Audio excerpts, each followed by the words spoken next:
Warahmatullahi wabarakatuh. Selamat pagi dan selamat datang kepada para peserta acara Civil Seminarman pada minggu ketiga dengan tema How to be a Professional Engineer. Perkenalkan, saya Ilham Agus Wibowo selaku MC pada seminar kali ini. Yang terhormat Ibu Pratika Riris Putrianti, STMT, selaku Kepala Program Studi Teknik Sipil Universitas Pembangunan Jaya. Yang saya hormati Saudara Reynaldo Nathaniel Elifas, ST, selaku alumni Program Studi Teknik Sipil Universitas Pembangunan Jaya, dan juga sebagai narasumber pada acara hari ini, dan kepada rekan-rekan yang saya banggakan. Pertama-tama, marilah kita panjatkan puji dan syukur kita kepada Tuhan Yang Maha Esa, karena rahmat-Nya kita dapat berkumpul di acara ini yang diselenggarakan oleh Himpunan Mahasiswa Sipil Universitas Pembangunan Jaya. Sebelum memasuki acara, saya akan sampaikan beberapa ketentuan pada acara seminar kali ini, yaitu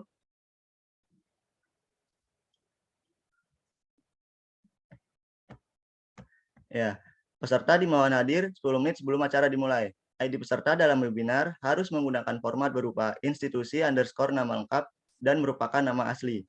Selama webinar berlangsung, peserta wajib mematikan suara terkecuali diizinkan oleh MC, moderator, atau pembicara. Peserta tidak meninggalkan pertemuan dan wajib mengisi link presensi yang akan dikirim oleh panitia selama acara berlangsung. Sertifikat akan diberikan bagi peserta yang telah membayar sebesar nominal yang telah ditentukan, serta mengikuti acara dari awal sampai berakhirnya webinar. Selanjutnya, saya akan membacakan rangkaian acara pada hari ini. Adapun rangkaian acara yang akan kita laksanakan dalam seminar ketiga pada Civil Seminarman yang bertema How to be a Professional Engineer adalah sebagai berikut. Yang pertama yaitu pembukaan acara Civil Seminarman pada minggu ketiga, lalu masuk pengenalan narasumber yaitu Reynaldo Nathaniel Elifas ST oleh moderator Muhammad Erlanda Hamka Pradipta, dan dilanjutkan dengan pembahasan terkait dunia kerja teknik sipil yang akan dipandu oleh moderator.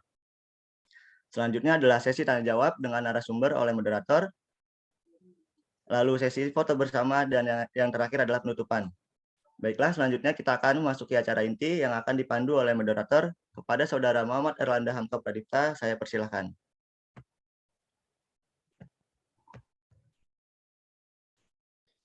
Baik, terima kasih kepada Saudara Ilham Agus Wibowo selaku MC pada webinar hari ini yang telah memberikan kesempatan untuk saya melanjutkan rangkaian acara pada pagi hari ini.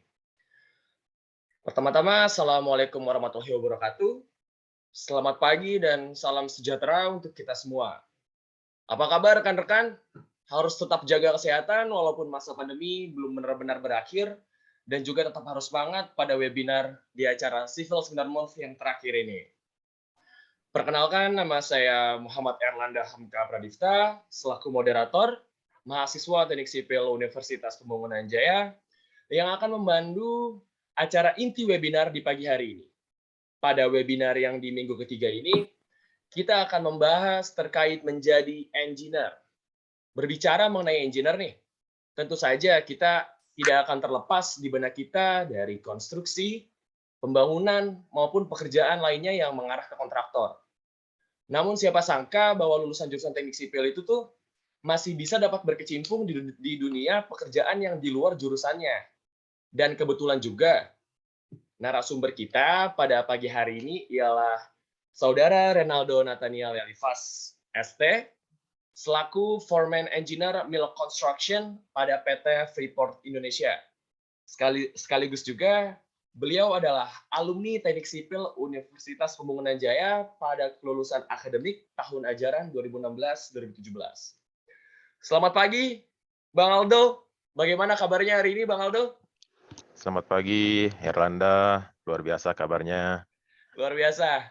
Siap ya untuk memberi wawasan dan juga sharing ilmu kepada kami nih. Oke, baik. Sesaat lagi nih Bang Reynaldo Nathaniel Elifas atau yang biasa dipanggil itu tuh Bang Aldo atau Bang Elifas akan menjelaskan tips and trick how to be a professional engineer. Sebelum memasuki pembahasan webinar pada pagi ini, saya akan membacakan profil singkat narasumber terlebih dahulu. Oke, jadi Saudara Aldo ini ialah salah satu sarjana lulusan Teknik Sipil Universitas Pembangunan Jaya pada tahun ajaran 2016-2017. Selama masa perkuliahan beliau, Ia sangat aktif dalam berbagai kegiatan organisasi di kampus, salah satunya adalah himpunan mahasiswa sipil juga, bahkan sempat menjadi paslon wakil ketua himpunan. Selain itu, ia juga memiliki pengalaman magang di PT Makara Konstruksi Tama sebagai site manager pada tahun 2014, PT Berantas Abib Raya Persero sebagai Quality Control Engineer pada tahun 2015, dan juga PT Laris Trio Bersaudara sebagai Site Manager dan Technical Administration pada tahun 2016 sampai 2017.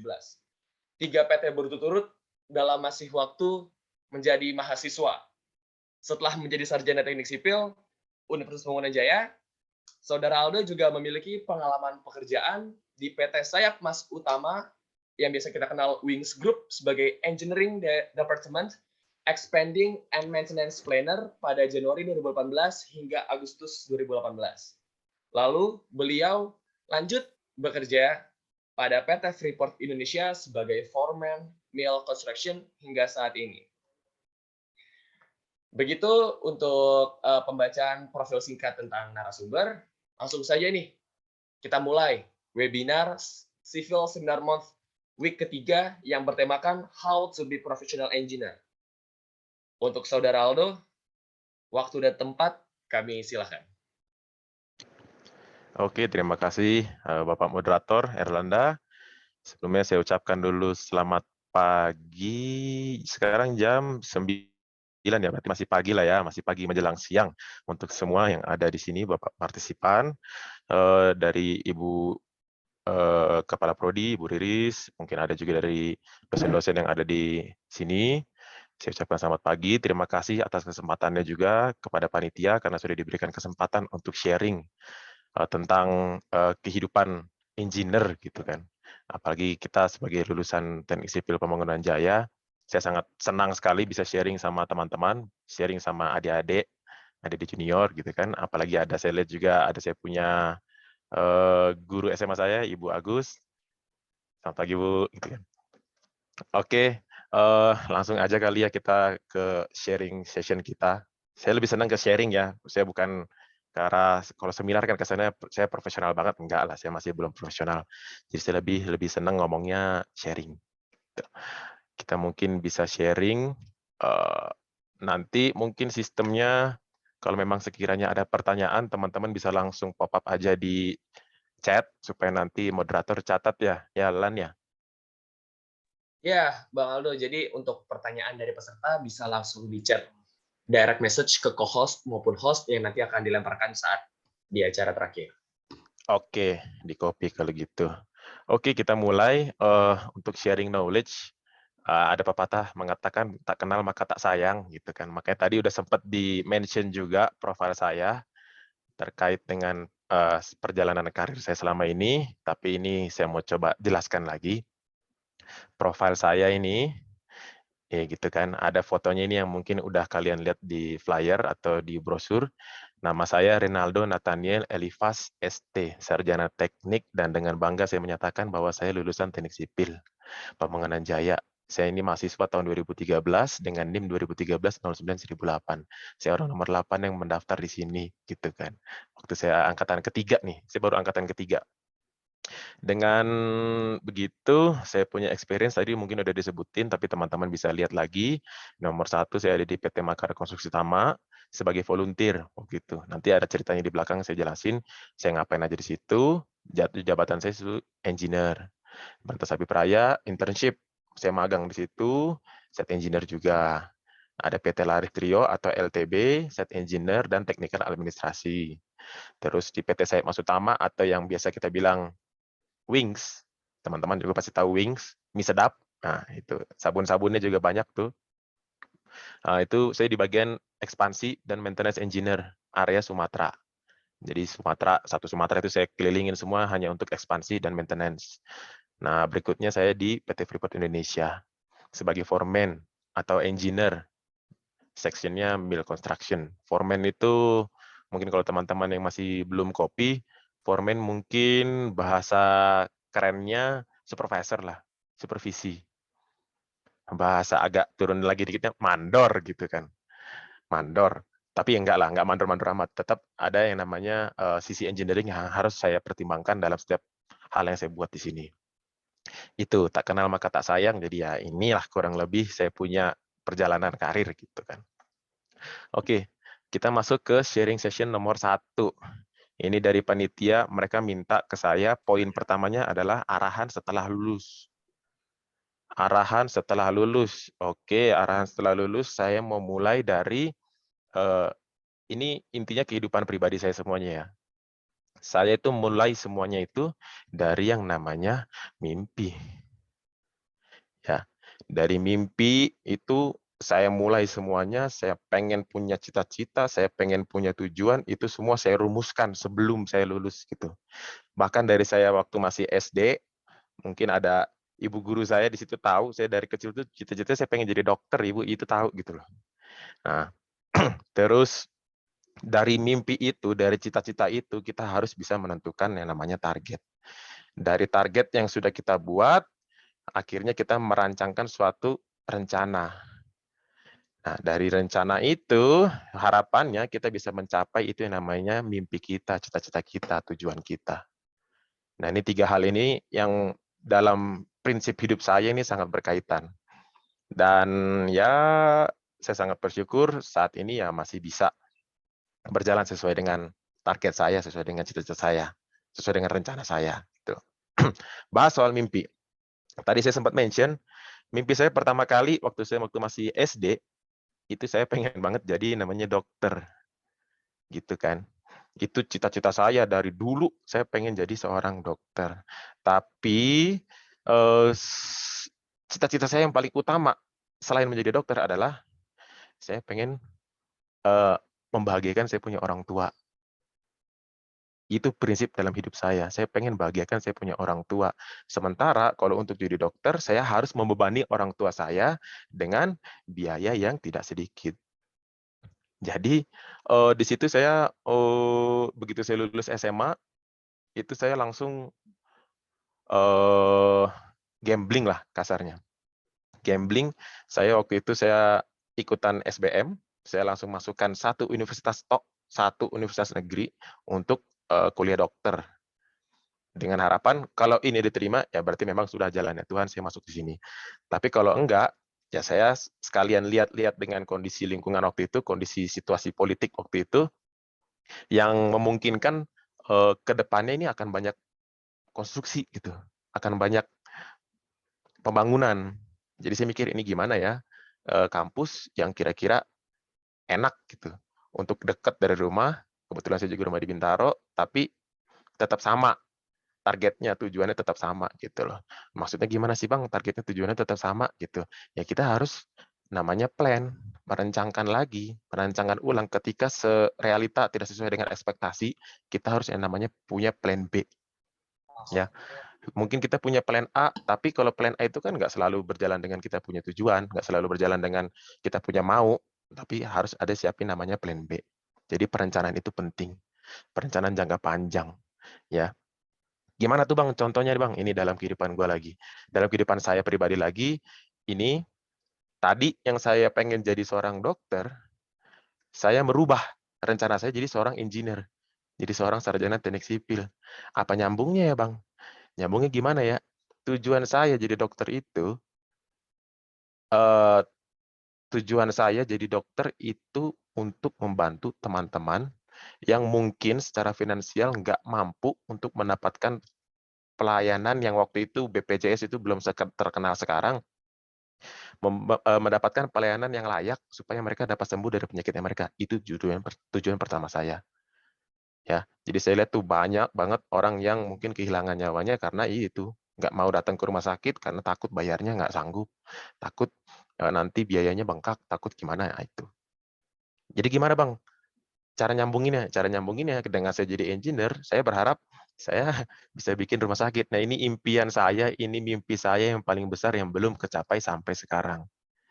Gitu kan. Nah, mungkin untuk sekedar ini aja biar nggak tegang-tegang amat, ini kan saya pengen bikin rumah sakit, gitu. Saya pengen jadi dokter, saya pengen bikin rumah sakit.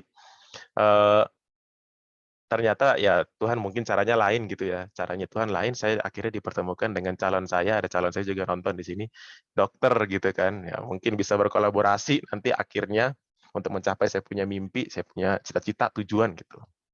Ini saya larinya ke sini gitu. Oke. Terus pertanyaannya, plan setelah lulus. Rencananya setelah lulus gimana, Bang?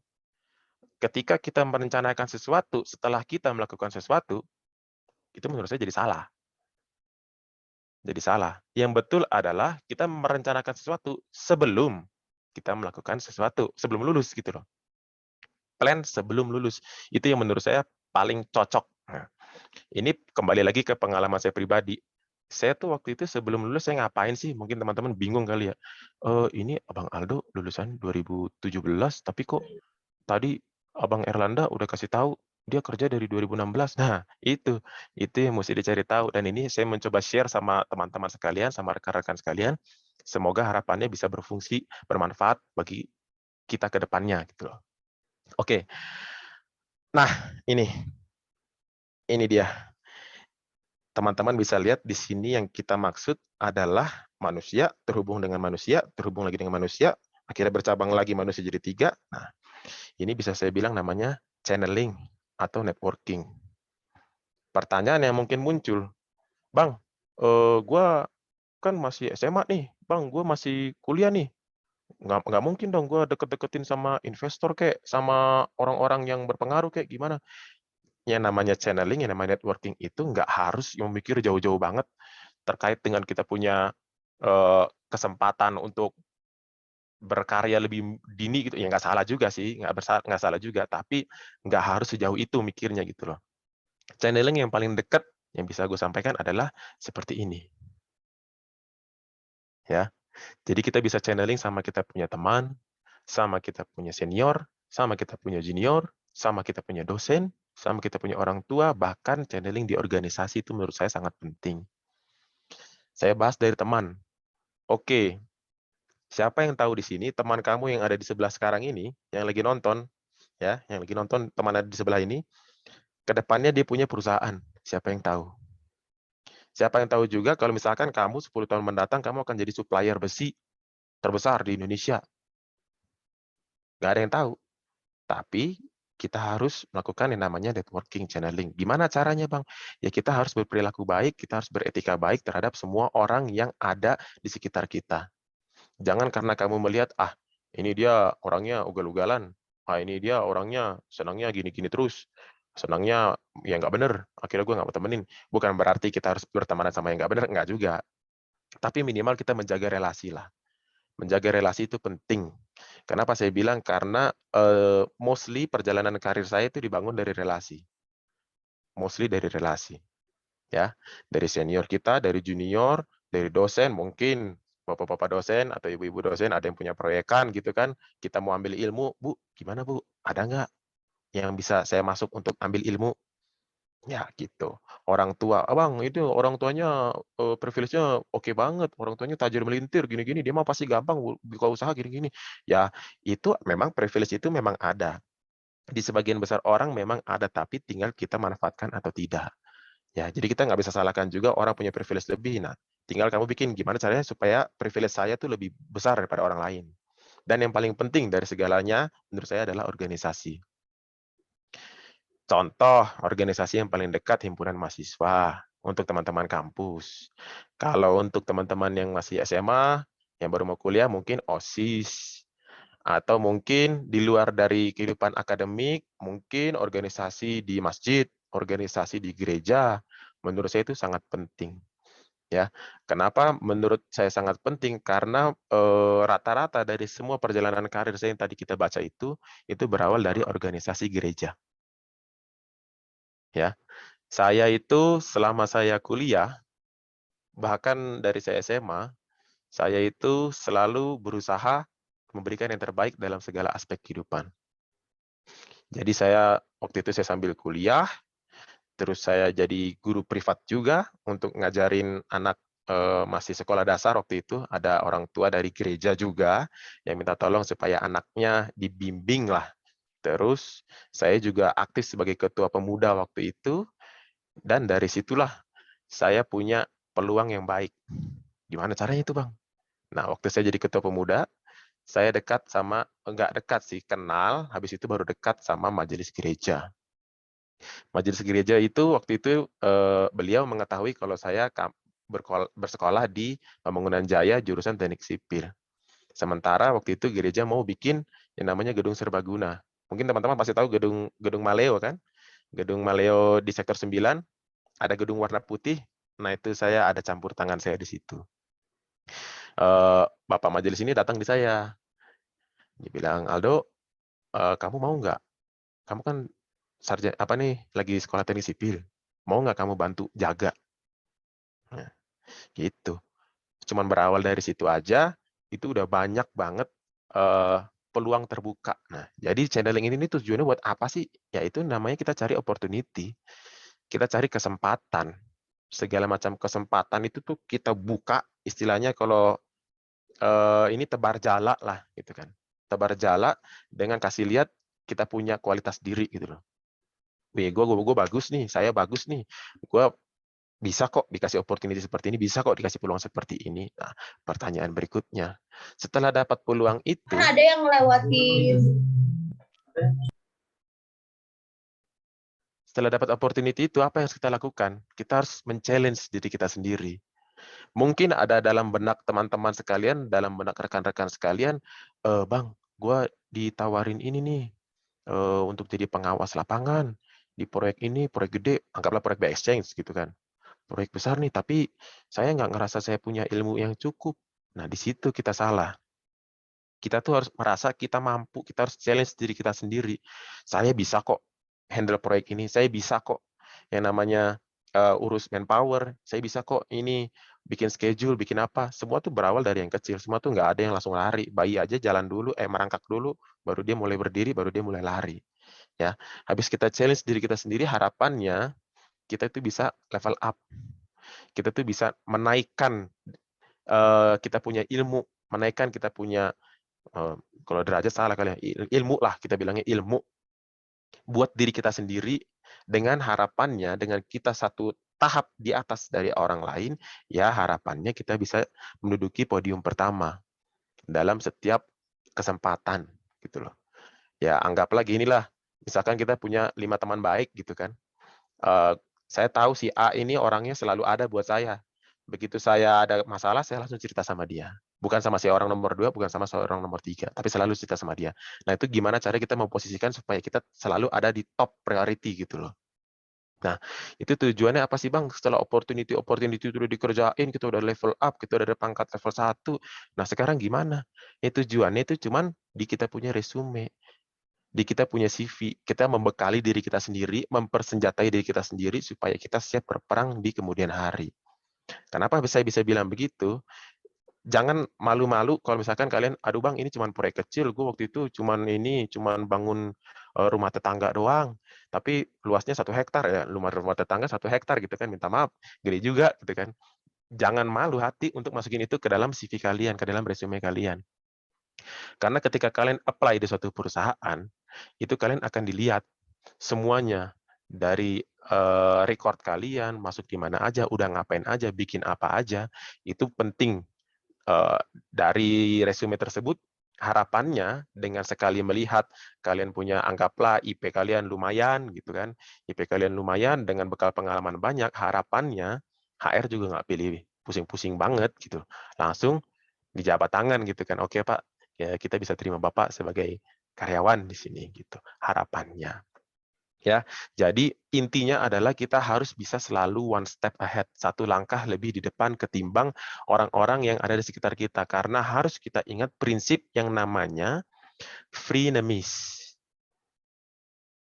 Ya, mungkin bisa kita bilang teman-teman kita yang tadi saya bilang ada di sebelah kita itu sekarang teman, konco banget lah. Teman nih, kita apa-apa selalu sharing, kita apa-apa selalu ini, kita harus sukses sama-sama. Ya, betul, betul. Tapi ketika kita masuk ke dunia profesional, yang namanya teman tersebut bisa jadi lawan kita. Anggaplah dari 2 orang pertemanan, HR cuma minta 1, yang di-compare pasti kalian berdua, nggak mungkin, ini kan temenan nih berdua nih, ya udah saya pilih yang ini aja, terus nanti saya pilih orang lain yang temenan, nggak mungkin. Mereka pasti cari yang terbaik daripada yang terbaik. That's why saya selalu bilang kita harus one step ahead, satu langkah lebih di depan ketimbang yang rekan sepantaran kita atau bahkan senior kita. Kalau bisa kita satu langkah lebih depan daripada mereka. Ya, prinsip itu harus ada dalam pikiran kita. Harus ditanamkan betul-betul supaya ke depannya kita benar-benar bisa melangkah lebih bagus lagi. Tuh. Oke. Pertanyaan berikutnya, Bang. Udah lulus nih. Ada yang lirik tapi offering nggak sesuai hati. Offering nggak sesuai hati. Contohnya kayak apa ya? Contohnya mungkin kayak gini nih. Perusahaannya nggak ternama, Bang. Perusahaannya kecil, bener-bener kontraktor baru banget jadi, nggak bisa kita sombongin atau gimana gitu. Ya, oke, nggak salah. Kita tuh aim perusahaan yang tinggi itu nggak salah. Tapi ya gitu aja. Nanti saya mention di belakang ya. Contoh berikutnya, workplace atau penempatan kerjanya nggak sesuai hati, Bang. Saya kan pengennya pacar saya di Jakarta nih, saya pengennya kerjanya di Jakarta aja lah, biar bisa ngapel tiap malam minggu gitu kan. Atau saya pengen ini nggak jauh dari orang tua gini-gini. Enggak juga. Kenapa sih bisa bilang begitu? Ya harus yang namanya mawas diri lah, ya. Mungkin ada yang lain juga. Yang paling penting nih, yang nggak sesuai hati nih, kadang nih kayak gini nih. Kayak ada band di Indonesia nih, gitu kan. Coba kau pikirkan, coba kau renungkan, gaji 3 juta mana cukup 1 bulan. Gitu loh. Ya, gitu. Gaji 3 juta mana cukup 1 bulan, Bang. Gajinya nggak cukup, Bang. Tolong dong, cariin gue yang gajinya gede, gitu kan. Saya cuman mau angkat satu nih. Satu kartu merah buat kalian, kalau kalian berpikir kayak gitu. Pelanggaran artinya. Kenapa saya bilang pelanggaran? Kita itu maunya kerjanya langsung di perusahaan yang besar, maunya gajinya yang langsung besar-besar juga, maunya yang penempatannya langsung di Jakarta Pusat gitu kan, yang bagus-bagus gitu kan. Ya. Saya bilang pelanggaran kenapa? Karena kalian harus yang namanya sadar. Sadar, sadar dan namanya realistis. Kenapa saya bilang realistis? Ketika kalian menjadikan uang sebagai patokan kalian untuk sukses, nggak salah sih, nggak salah. Sama sekali nggak salah. Tapi kalian juga harus sadar, harus realistis. Anggaplah kalian baru lulusan 2020 gitu ya. Nih, ada neng-neng pakai toga gitu kan di bawah ini. Baru lulus gitu kan. Tapi Bang, kita kan udah punya experience kayak yang tadi Abang bilang. Kita udah kerja di sana sini selama kita kuliah, selama kita SMA, kita udah kerja nih, udah dapat experience lah gitu. Tapi ya sabar dulu. Yang paling kiri itu, yang sebelah kiri, itu lebih besar efeknya daripada yang sebelah kanan. Kenapa saya bilang begitu? Karena labelnya tetap sama. Fresh graduate, baru lulus, lulusan baru nih 2020, tapi CV-nya udah banyak, ya tetap aja judulnya fresh graduate. Sadar, sadar banget realistis gitu loh. Ya, jadi di sini saya nggak mempersalahkan kalau misalkan kalian ada yang banyak aktivitas gitu, yang sekiranya dapat meningkatkan diri kalian, tapi kok ini Bang Aldo malah menjatuhin kita sih, malah kesannya ini fresh graduate banget, cuman fresh graduate aja. Ya namanya perusahaan, ya pasti dia nyarinya yang, ya kalau saya boleh jujur ya, namanya perusahaan dia pasti nyarinya yang tenaga skill, tapi bayar paling murah. Makanya itu kalian pasti dikenainnya label fresh graduate. Gitu. Terus gimana caranya Bang, supaya kita bisa dapetin lebih gitu, sesuai dengan ekspektasi kita? Gimana caranya? Ini kata abang-abang bule ini kan. Lagi-lagi, kita harus menantang diri kita sendiri dalam setiap opportunity yang sudah terbuka untuk kita. Maksud saya begini, maksud saya begitu kalian baru lulus, langsung ada perusahaan yang offering kalian, terima. Atau misalkan ada 2 atau ada 3 perusahaan yang offering, ya kalian bisa memilih gitu loh. Sama lah kayak misalkan kalau kita pendekatan sama lawan jenis gitu kan. Oh ya ada 3 orang nih deketin kita nih. Ya kali yang pertama langsung kita terima, ya enggak lah. Tetap kan kalian harus lihat bibit bobotnya juga. Ini perusahaan ini gimana ke depannya, dia bergerak di bidang apa, apakah sesuai dengan kita punya passion. Ya itu tetap harus dilihat, tapi tetap harus kalian pilih satu. Maksud saya supaya kita tetap memanfaatkan opportunity peluang yang ada dalam setiap kehidupan kita. Ya, dengan challenge gimana caranya Bang? Contoh, ini ada satu mangkok nih. Satu mangkok ini saya umpamakan sebagai tanggung jawab ya. Sebagai tanggung jawab dari perusahaan A.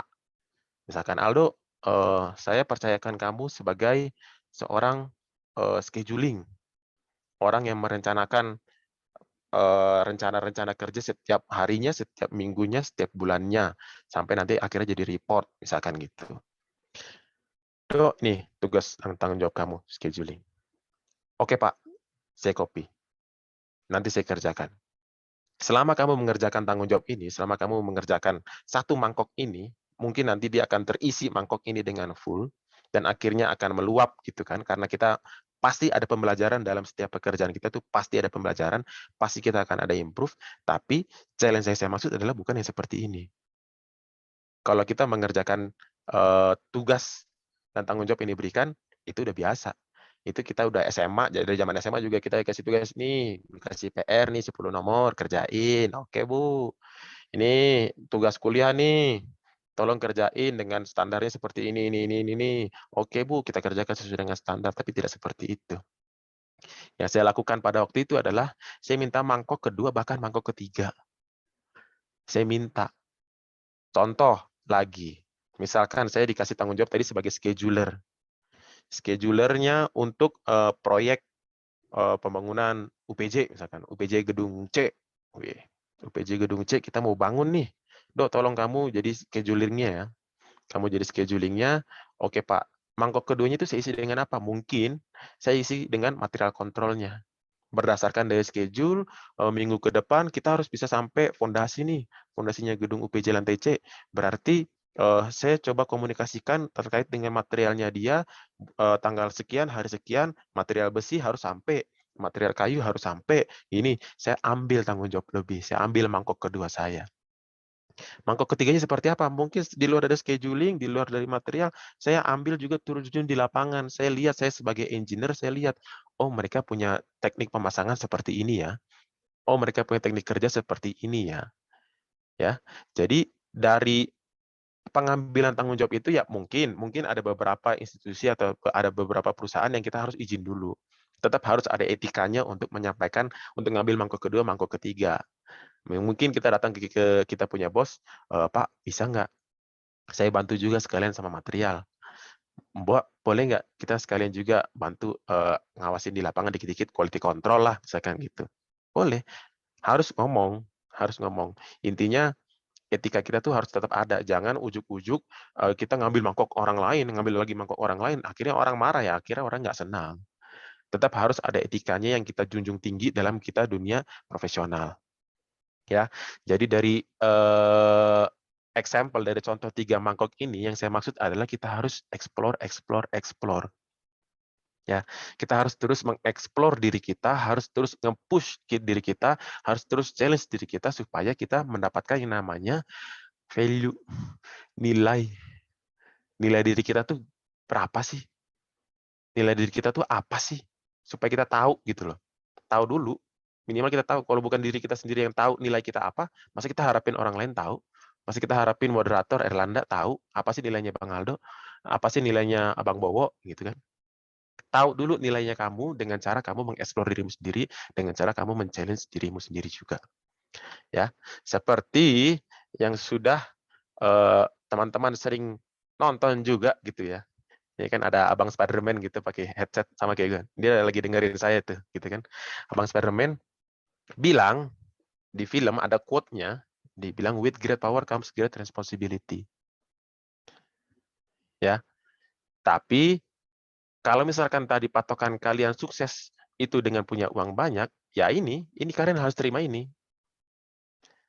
Harus terima ini. Tanggung jawab kalian tuh harus besar dulu, otomatis nanti uangnya ngikutin gitu loh. Ngikutin kemana aja kalian pergi pasti dia ngikutin. Ya, tapi gimana caranya nih Bang supaya ini nih bisa banget nih diimplementasikan dalam hidup kita gitu loh. Yang namanya Spider-Man aja ya. Kalian pasti nonton Spider-Man kan? Pasti nonton semua Spider-Man ini. Saya yakin kalian semua pasti nonton, nggak ada yang nggak nonton. Ya, yang namanya Spider-Man aja pasti dia selalu meningkatkan dirinya dia, enhance dirinya sendiri. Maksudnya gimana tuh Bang? Dari Spider-Man yang ini yang modelnya baju-baju kaos gitu kan? Kaos-kaos apa tuh istilahnya? Spandek ya? yang ketat-ketat gitu kan, kayak gini, akhirnya dia berubah jadi yang namanya Iron Spider.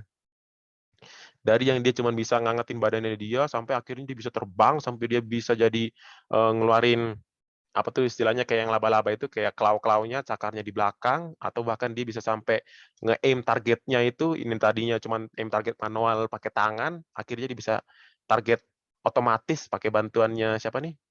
Eh Jarvis ya. Temannya Jarvis itulah, ada yang perempuan itu. Itu maksud saya, kita harus bisa meng-enhance diri kita sendiri. Oke, Spider-Man itu hebat. Spider-Man biasa itu memang udah hebat, tapi lu harus bisa jadi lebih hebat lagi daripada Spider-Man biasa. Jadi Iron Spider. Enhance diri dulu sendiri. Terus tingkatin dirinya sendiri gitu loh.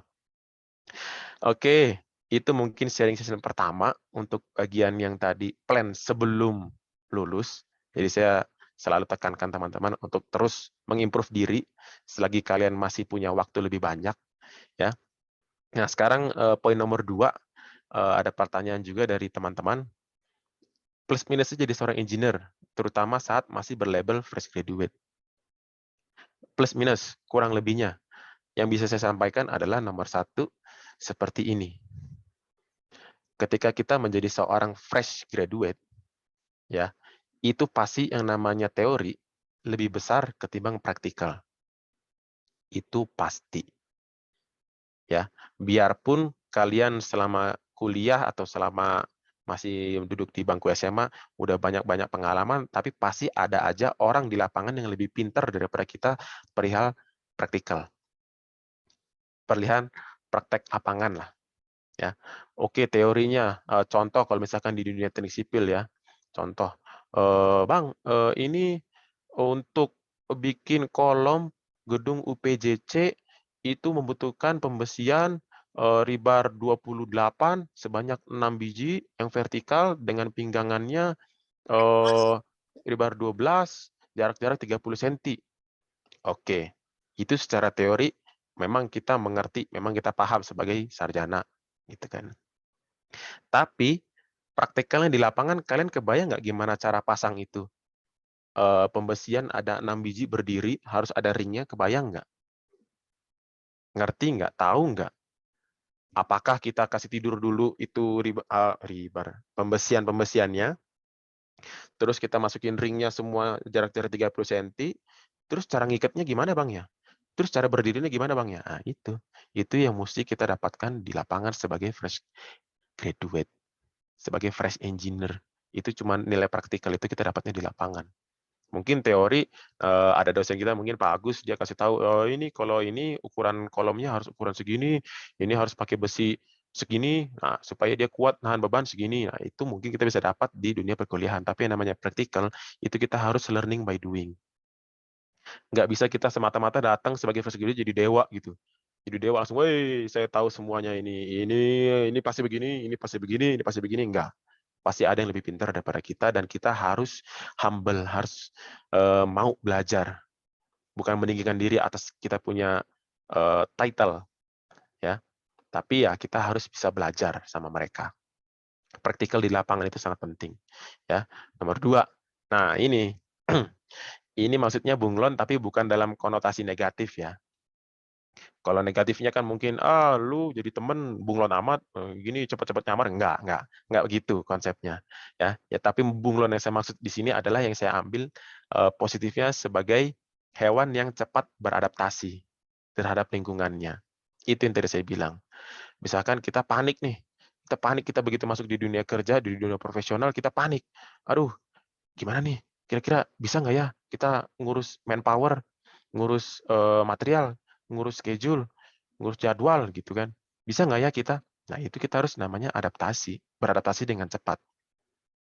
Ya, bukan berarti kita harus, memaklumi diri sendiri gitu loh. Saya kan masih fresh graduate, kita kan masih baru lulus bulan lalu. Kalau kita ada salah-salah dikit ya nggak apa-apa lah, nggak gitu. Nggak gitu, kita harus cepat adaptasi dengan lingkungan kah, dengan teman kerja kah, dengan kita punya bawahan. Misalkan bawahan kita waktu itu lebih tua daripada kita canggung, kita nggak bisa adaptasi, di situ kita kalah gitu loh. Kita harus bisa cepat dengan sangat cepat beradaptasi. Tuh. Terus berikutnya kita harus terus namanya improve diri kita. Harus terus upgrade diri kita. Itu hal yang penting dalam kita masuk dunia kerja sebagai fresh engineer. Jangan selalu merasa puas gitu loh. Bang, IPK gua 3,7, tapi gua nggak mau belajar lagi lah. Pokoknya udah canggih lah gua di lapangan itu. Nggak gitu.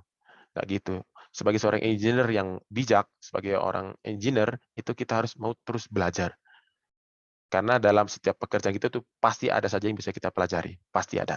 Upgrade diri kita sendiri. Ya. Terus jangan seperti unta yang tidak bisa belajar dari kesalahannya dia. Kan kalau unta ini kan dia identik, dia selalu berjalan di lubang yang sama. Gitu kan. Nah, kita harus bisa cepat belajar dari yang namanya kesalahan. Supaya kesalahan tersebut tidak terulang di kemudian hari. Itu sangat penting.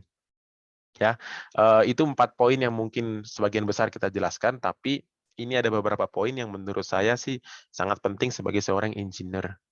Ya, sebagai seorang engineer itu penting banget yang namanya disiplin, etika kerja, motivasi kerja dengan tujuan, berani berpendapat dan berkontribusi, bisa bekerja sama, challenge diri kita sendiri, belajar dari kesalahan, selalu berusaha melakukan hal baik, bersyukur dan percaya diri, itu juga sangat penting, membangun relasi seluas-luasnya, bergaul dengan lingkungan atau rekan yang membangun, itu juga sangat penting. Ya, disiplin.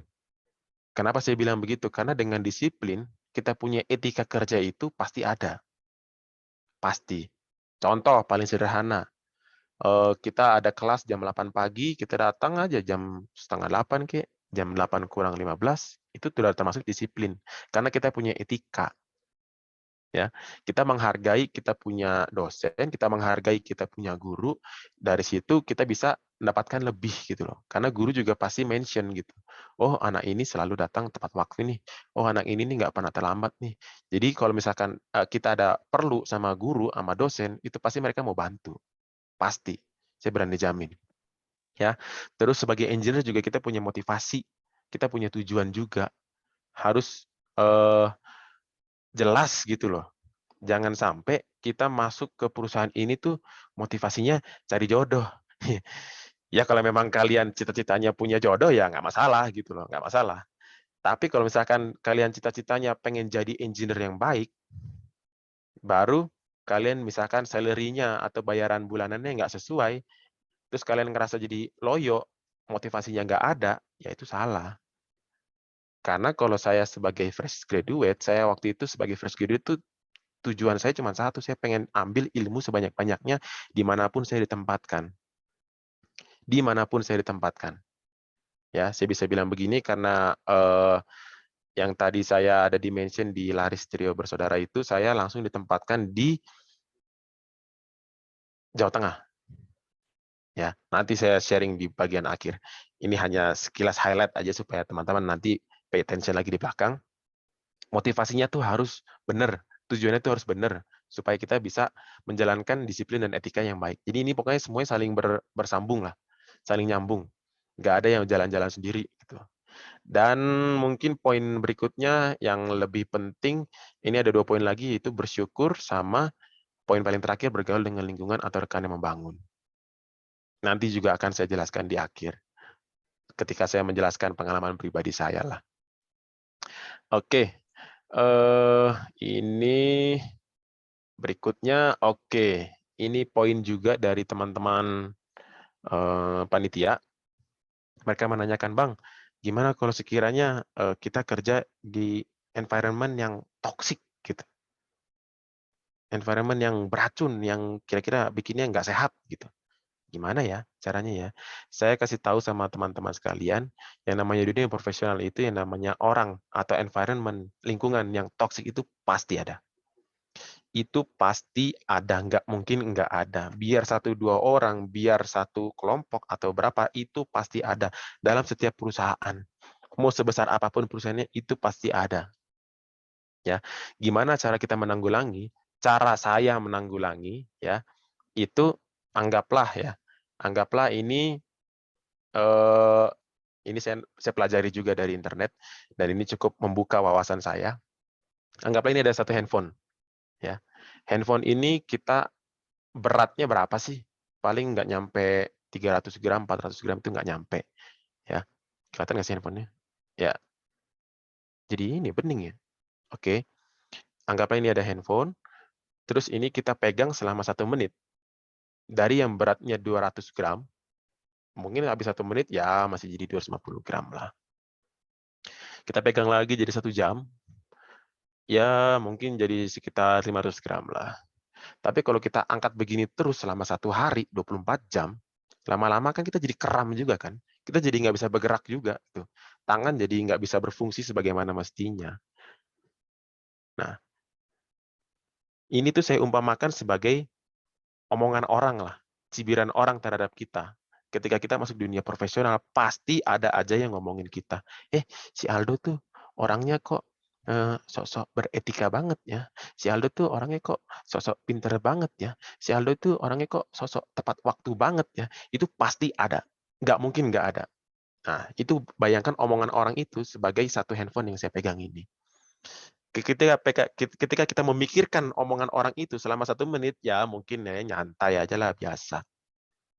Tapi sampai kita tidur, kita mikirin, ini orang ini tadi ngomongin gua kok gini-gini banget ya, padahal gua nggak ngerasa gitu banget. Nah, itu jadi beban. Itu hanya akan memperlambat pergerakan kalian sebagai engineer yang profesional. Saya kasih tahu. Terus gimana caranya, Bang? Supaya kita bisa melewati hal tersebut? Ya ini handphone yang udah lu pegang 24 jam, lu taruh. Enteng lagi tangan. Selesai. Ya. Hiraukan omongan orang yang sangat tidak perlu. Hiraukan omongan kelompok yang tidak perlu, yang hanya memperlambat kita punya profesionalitas. Memperlambat kita punya pertumbuhan. Itu sangat penting. Ya. Seiring berjalannya waktu, seiring dengan dewasanya kita, itu pasti kita akan belajar. Pasti akan belajar. Kedewasaan kita tuh pasti akan diuji ketika kita masuk dunia profesional. Itu pasti. Saya pun ngerasa begitu kok. Ini saya kan baru masuk, kenapa saya langsung di gini sih, saya nggak senang banget gini. Tapi ketika saya pikirin terus-menerus, akhirnya saya sendiri yang stres, saya sendiri yang capek, akhirnya pekerjaan saya terbengkalai. Ya, jadi yang bisa saya sampaikan di kalian adalah ada satu kita punya leluhur, enggak juga sih. Mr. Bernard M. Baruch, dia bilang, be who you are and say what you feel, because those who mind don't matter, and those who matter don't mind. Baca quote ini, renungkan baik-baik, artinya saya yakin semua pasti mengerti artinya. Baca, renungkan, pikirkan, dan jalankan dalam kehidupan kita. Ya, jadilah dirimu sendiri dan katakan apa yang kamu rasakan. Karena orang yang memikirkan apa yang kamu katakan, orang yang memikirkan apa yang jadi dirimu sendiri, itu nggak penting. Karena orang yang betul-betul perhatian sama kita, dia tuh nggak peduli. Ya mungkin analoginya bisa kita sampaikan ketika kita jadi seorang suami, saya menjadi seorang suami, istri saya itu pasti mendukung saya dalam segala macam situasi dan kondisi. Karena dia tahu apa yang saya pikirkan itu pasti yang terbaik. Tapi bukan malah mencibir saya, bukannya, "Dok, kamu kok akhir-akhir ini jadi gini-gini sih? Aku tuh nggak seneng gini-gini." Toxic, jadinya nggak bagus. Nah itu kurang lebih garis besar dari quotes-nya Om Baruk ini. Ya, pikirkan, renungkan, tanam dalam pikiran kita, jalankan dalam aktivitas kita sehari-hari. Dan satu lagi yang menurut saya quote yang paling bagus untuk menghadapi yang namanya toxic environment atau toxic relationship gitu ya. Ini. You are the captain of your own ship. Don't let anyone else take the wheel. Ya. Kamu adalah kapten dari kapalmu sendiri. Jangan biarkan orang lain mengambil kendali. Karirmu, masa depanmu, itu diri kalian sendiri yang tentukan. Bukan dari orang lain. Bukan dari omongan orang lain. Bukan dari siapa-siapapun yang ada di sekitar kalian. Bukan. Tapi kalian sendiri yang tentukan. Ya. Gitu. Itu kalian itu harus pegang kendali penuh terhadap apa yang kalian ambil. Contoh lagi nih, misalkan nih ada yang ngerasa, aduh Bang, saya salah jurusan nih. Saya masuk teknik sipil nih, sebenarnya bukan keinginan saya. Hei, sadar lagi Mas. Sadar, ketika kamu sudah mendaftar dan sudah diterima dan sudah masuk kelas, itu artinya kamu sudah harus bertanggung jawab atas apapun keputusan yang sudah kamu lakukan. Bang, ini gini gini gini gini. Ya iya, tapi kamu udah wasting waktu kamu. Anggaplah 1 semester kamu kuliah, habis itu kamu keluar gitu. Karena kamu ngerasa nggak cocok. Itu namanya kita tidak belajar dari tanggung jawab atas apa yang sudah kita pilih. Termasuk dengan toxic environment itu. Kalau misalkan orang mendeskripsikan kamu sebagai seorang yang pemalas, kalau kamu merasa kamu sebagai pemalas, ya ya udah, ngikutin aja. Tapi kan kamu ngerasa sebagai pemalas. Kamu buktikan kalau kamu itu bukan pemalas. Omongan orang itu nggak bisa kendalikan diri kamu. Kamu sendiri yang tentukan kamu punya masa depan. Gitu. Jangan biarkan orang lain mengambil kendali dalam perahu kamu. Tuh. Ya. Oke. Sharing season ketiga, pengalaman pribadi gitu ya. Pengalaman pribadi mungkin ini yang dikepoin sama panitia gitu, yang dipengen tahuin sama panitia. Saya tuh ngapa-ngapain aja sih Bang di situ, ya kan? Tapi sebelum saya sampai ke situ, mungkin saya pengen sampaikan juga ke teman-teman sedikit tentang pengalaman saya pribadi sebelum saya menjalani karir sebagai seorang profesional. Tadi saya juga sudah sempat mention kalau saya itu dulu semasa kuliah banyak sekali aktivitas yang saya lakukan. Saya jadi guru les privat, saya jadi apa nih, ketua pemuda, terus saya jadi bagian dari hima juga, sementara saya masih ngampus juga, sementara masih ada pacar yang harus saya layani waktu itu. Jadi ada banyak pekerjaan yang harus kita bagi-bagi waktunya, gitu ya. Singkat cerita, saya itu dari dulu, dari zaman saya SMA, ini ada ibu guru saya di sini. Ibu guru saya itu tahu, zaman saya SMA itu saya selalu peringkat 10, gitu kan. Saya selalu peringkat 10 besar, tapi dari belakang. Terus kok bisa Bang? Gini-gini. Nah itu. Saya selalu peringkat 10 besar dari belakang. Jadi kalau misalkan muridnya ada 30, saya paling 20, 22, 25. Tapi gimana sih, apa sih yang bisa merubah? Itu yang tadi saya bilang. Saya punya cita-cita, saya punya tujuan, itu bisa merubah.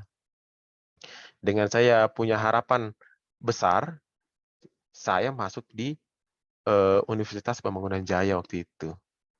Kala itu saya berdua dengan teman saya dari SMA yang sama. Ya, kita berpikiran waktu itu cuman, oh ini kampus dia ngasih kita beasiswa nih. Dia ngasih kita beasiswa uang pangkal, kita masuk. Oke. Terus pembangunan kan waktu itu lagi gencar-gencarnya nih. Jadi kita ambil teknik sipil aja nih. Oke. Itu pilihan saya pribadi. Bukan berdasarkan dari teman saya yang iming-iming itu, enggak. Tapi saya berpikir sendiri kalau, oh oke, ini prospeknya ke depan bagus. Jurusan ini prospeknya ke depan bagus. Ya, jadi saya ambil di situ.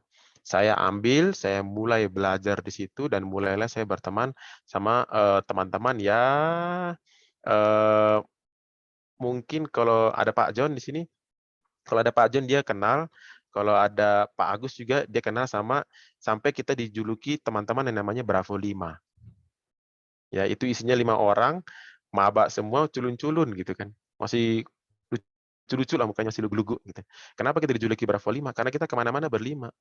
Dari kita mulai orientasi, kita saling kenal, kita duduk di depan sama-sama. Bayangin, saya yang tadinya duduk di belakang kalau saya zaman SMA, saya tiba-tiba duduk di depan. Gara-gara kenal sama mereka, gitu loh. Gara-gara kenal sama mereka, saya berusaha mengimprove diri saya sendiri. Saya pengen duduk di depan, saya pengen dengerin dosen ini ngomongin apa sih. Saya tuh pengen jelas, langsung mengerti di lapangan itu kira-kira ngapain sih dia tuh. Nah, saya langsung duduk di depan. Padahal cuma perkara sepele, duduk di depan aja itu ternyata merubah hidup saya. Sangat merubah hidup saya. Ya, jadi untuk tidur aja saya jadi mungkin jadi sungkan gitu ya. Saya jadi sungkan, aduh di depan dosen nih saya mau tidur nggak enak juga nih. Jadi mau nggak mau saya harus nonton, saya harus ngeliatin apa yang dijelasin. Tapi jadi masuk di otak saya. Karena saya punya etika, karena saya punya disiplin. Saya ngerasa nggak enak, saya nggak menghargai dosen saya kalau misalkan saya tidur. Nah, itu contoh paling sederhana. Nah, terus tadi saya bilang ada poin-poin juga sebagai engineer kita harus berteman dengan teman-teman yang membawa pengaruh positif. Dari Bravo 5 ini yang kita sebut tadi, setelah kita mau lulus, ternyata kita semua ini kalangannya nggak punya ranking juga dari zaman SMA-nya, nggak punya ranking. Tapi karena kita saling memotivasi satu sama lain, akhirnya saya dengan sangat bangga saya bisa bilang saya ini beasiswa dari awal sampai akhir. Cuma semester 1, 2 doang yang saya bayar. Dan itu 5-5-nya beasiswa. Padahal tadinya cuma 4 orang yang beasiswa, 1 orang ini dia nggak beasiswa. Tapi karena berteman sama kita, membawa pengaruh positif, akhirnya kita sama-sama belajar, akhirnya 5 orang beasiswa. 5-5-nya beasiswa meskipun di akhir-akhir masa perkuliahan. Ternyata dari 5 orang ini juga membawakan 2 orang lagi beasiswa. Karena kita mungkin dianggap memberikan pengaruh positif, akhirnya ada teman yang sama-sama mau belajar, kita saling sharing, kita saling mengedukasi, akhirnya kita sama-sama belajar. Jadi biasanya kita punya grup itu namanya Bravo 5+2. Karena 2 orang itu yang tadinya nggak beasiswa, jadi beasiswa juga. Bayangin pengaruhnya teman dalam lingkunganmu sendiri itu tuh seperti apa.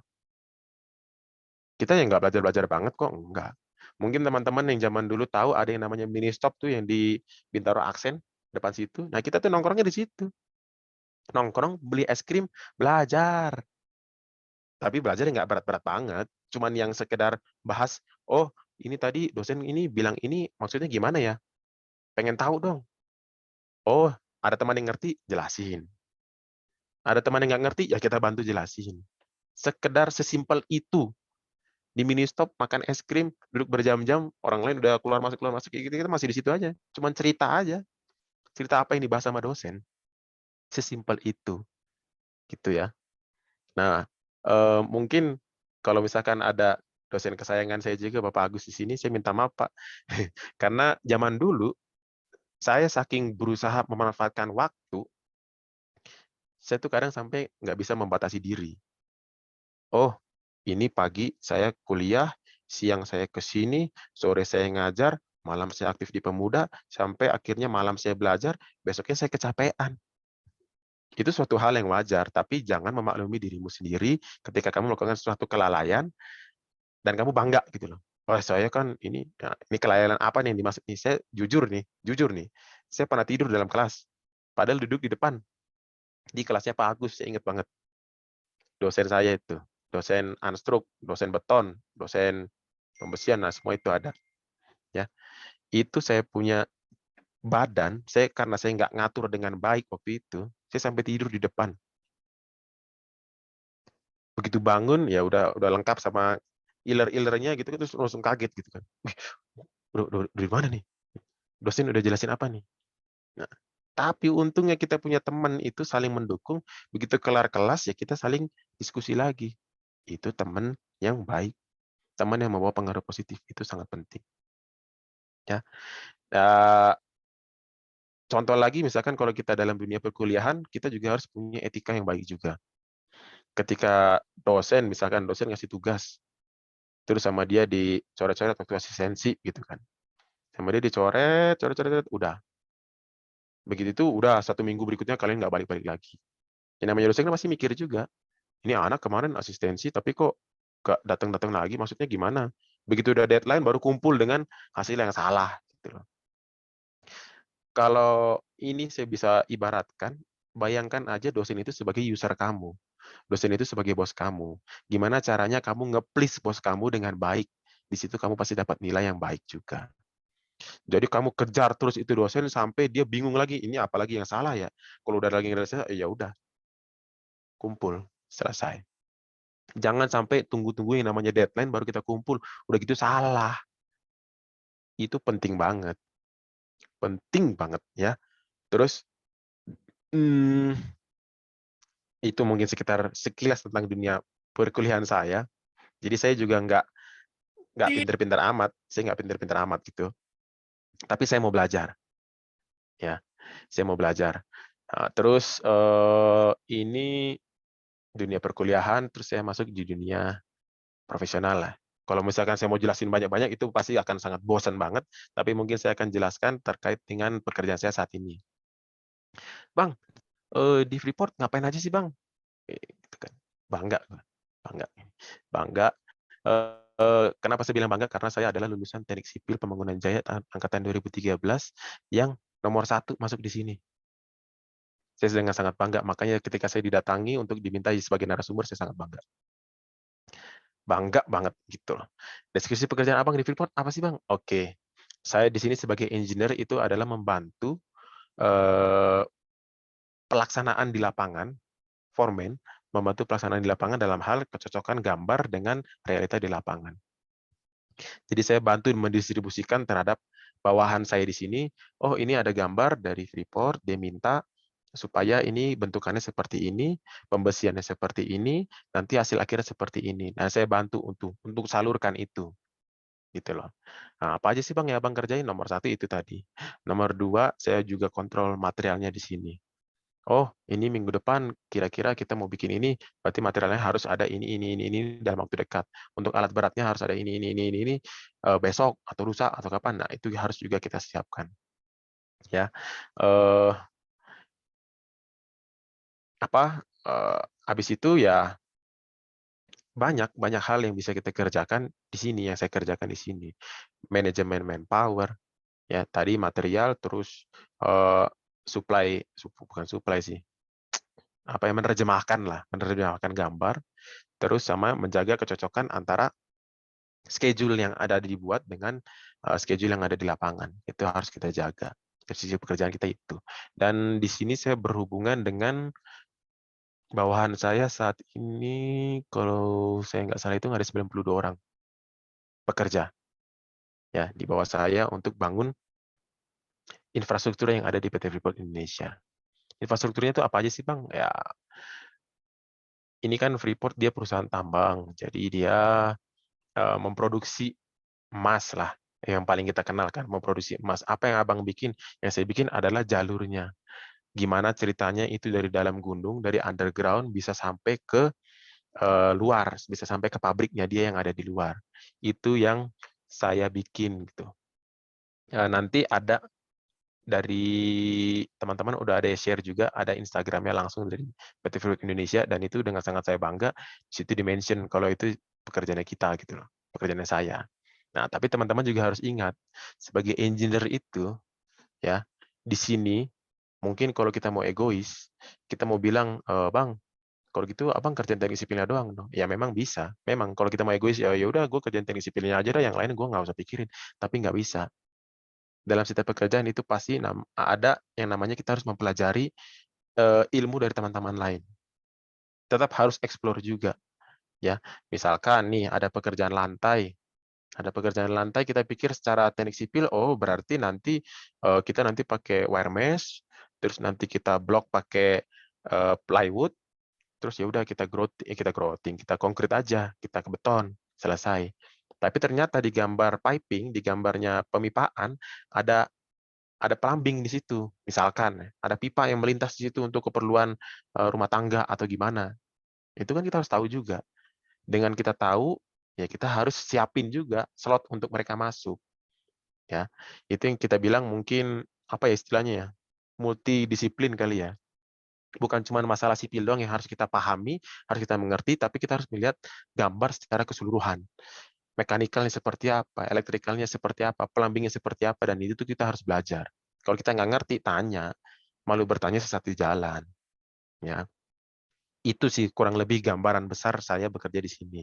Kurang lebih ya. Nah, terus mungkin ada pertanyaan, Bang, kira-kira Abang ini nggak homesick nggak di rumah gitu kan? Homesick, kangen rumah nggak? Jelas, jelas. Dan namanya kita biasa tinggal di lingkungan kota, terus sekarang kita harus berbulan-bulan, berminggu-minggu tinggal di tempat yang bukan tempat tinggal kita, yang which is ini area kerja di sini, jelas namanya homesick. Tapi gimana cara kita manage-nya, itu hal yang penting juga. Ya, mungkin sebelum kita beraktivitas pagi-pagi di sini, ya kita WA dulu orang tua.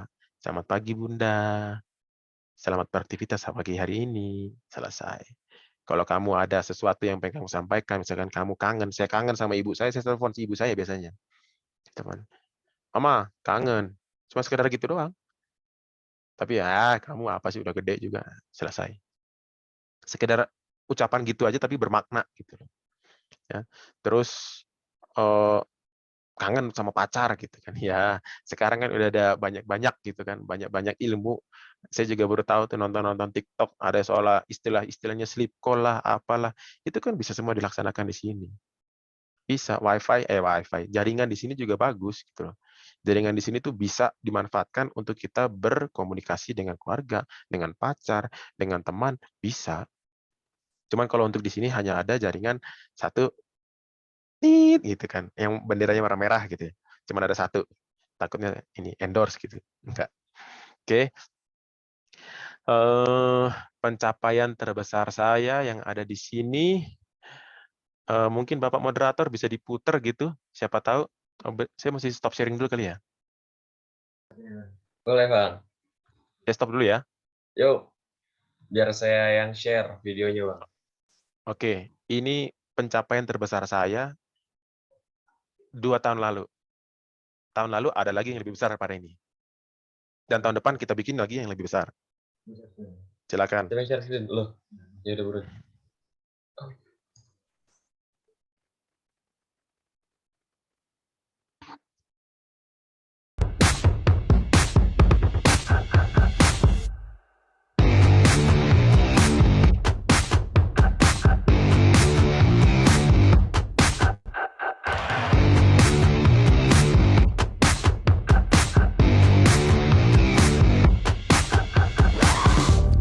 Ini adalah suatu pencapaian yang luar biasa dari anak-anak bangsa untuk mencapai suatu konstruksi yang cukup besar, yang cukup megah, di mana tidak banyak negara di dunia ini bisa mempunyai crusher terbesar seperti saat ini.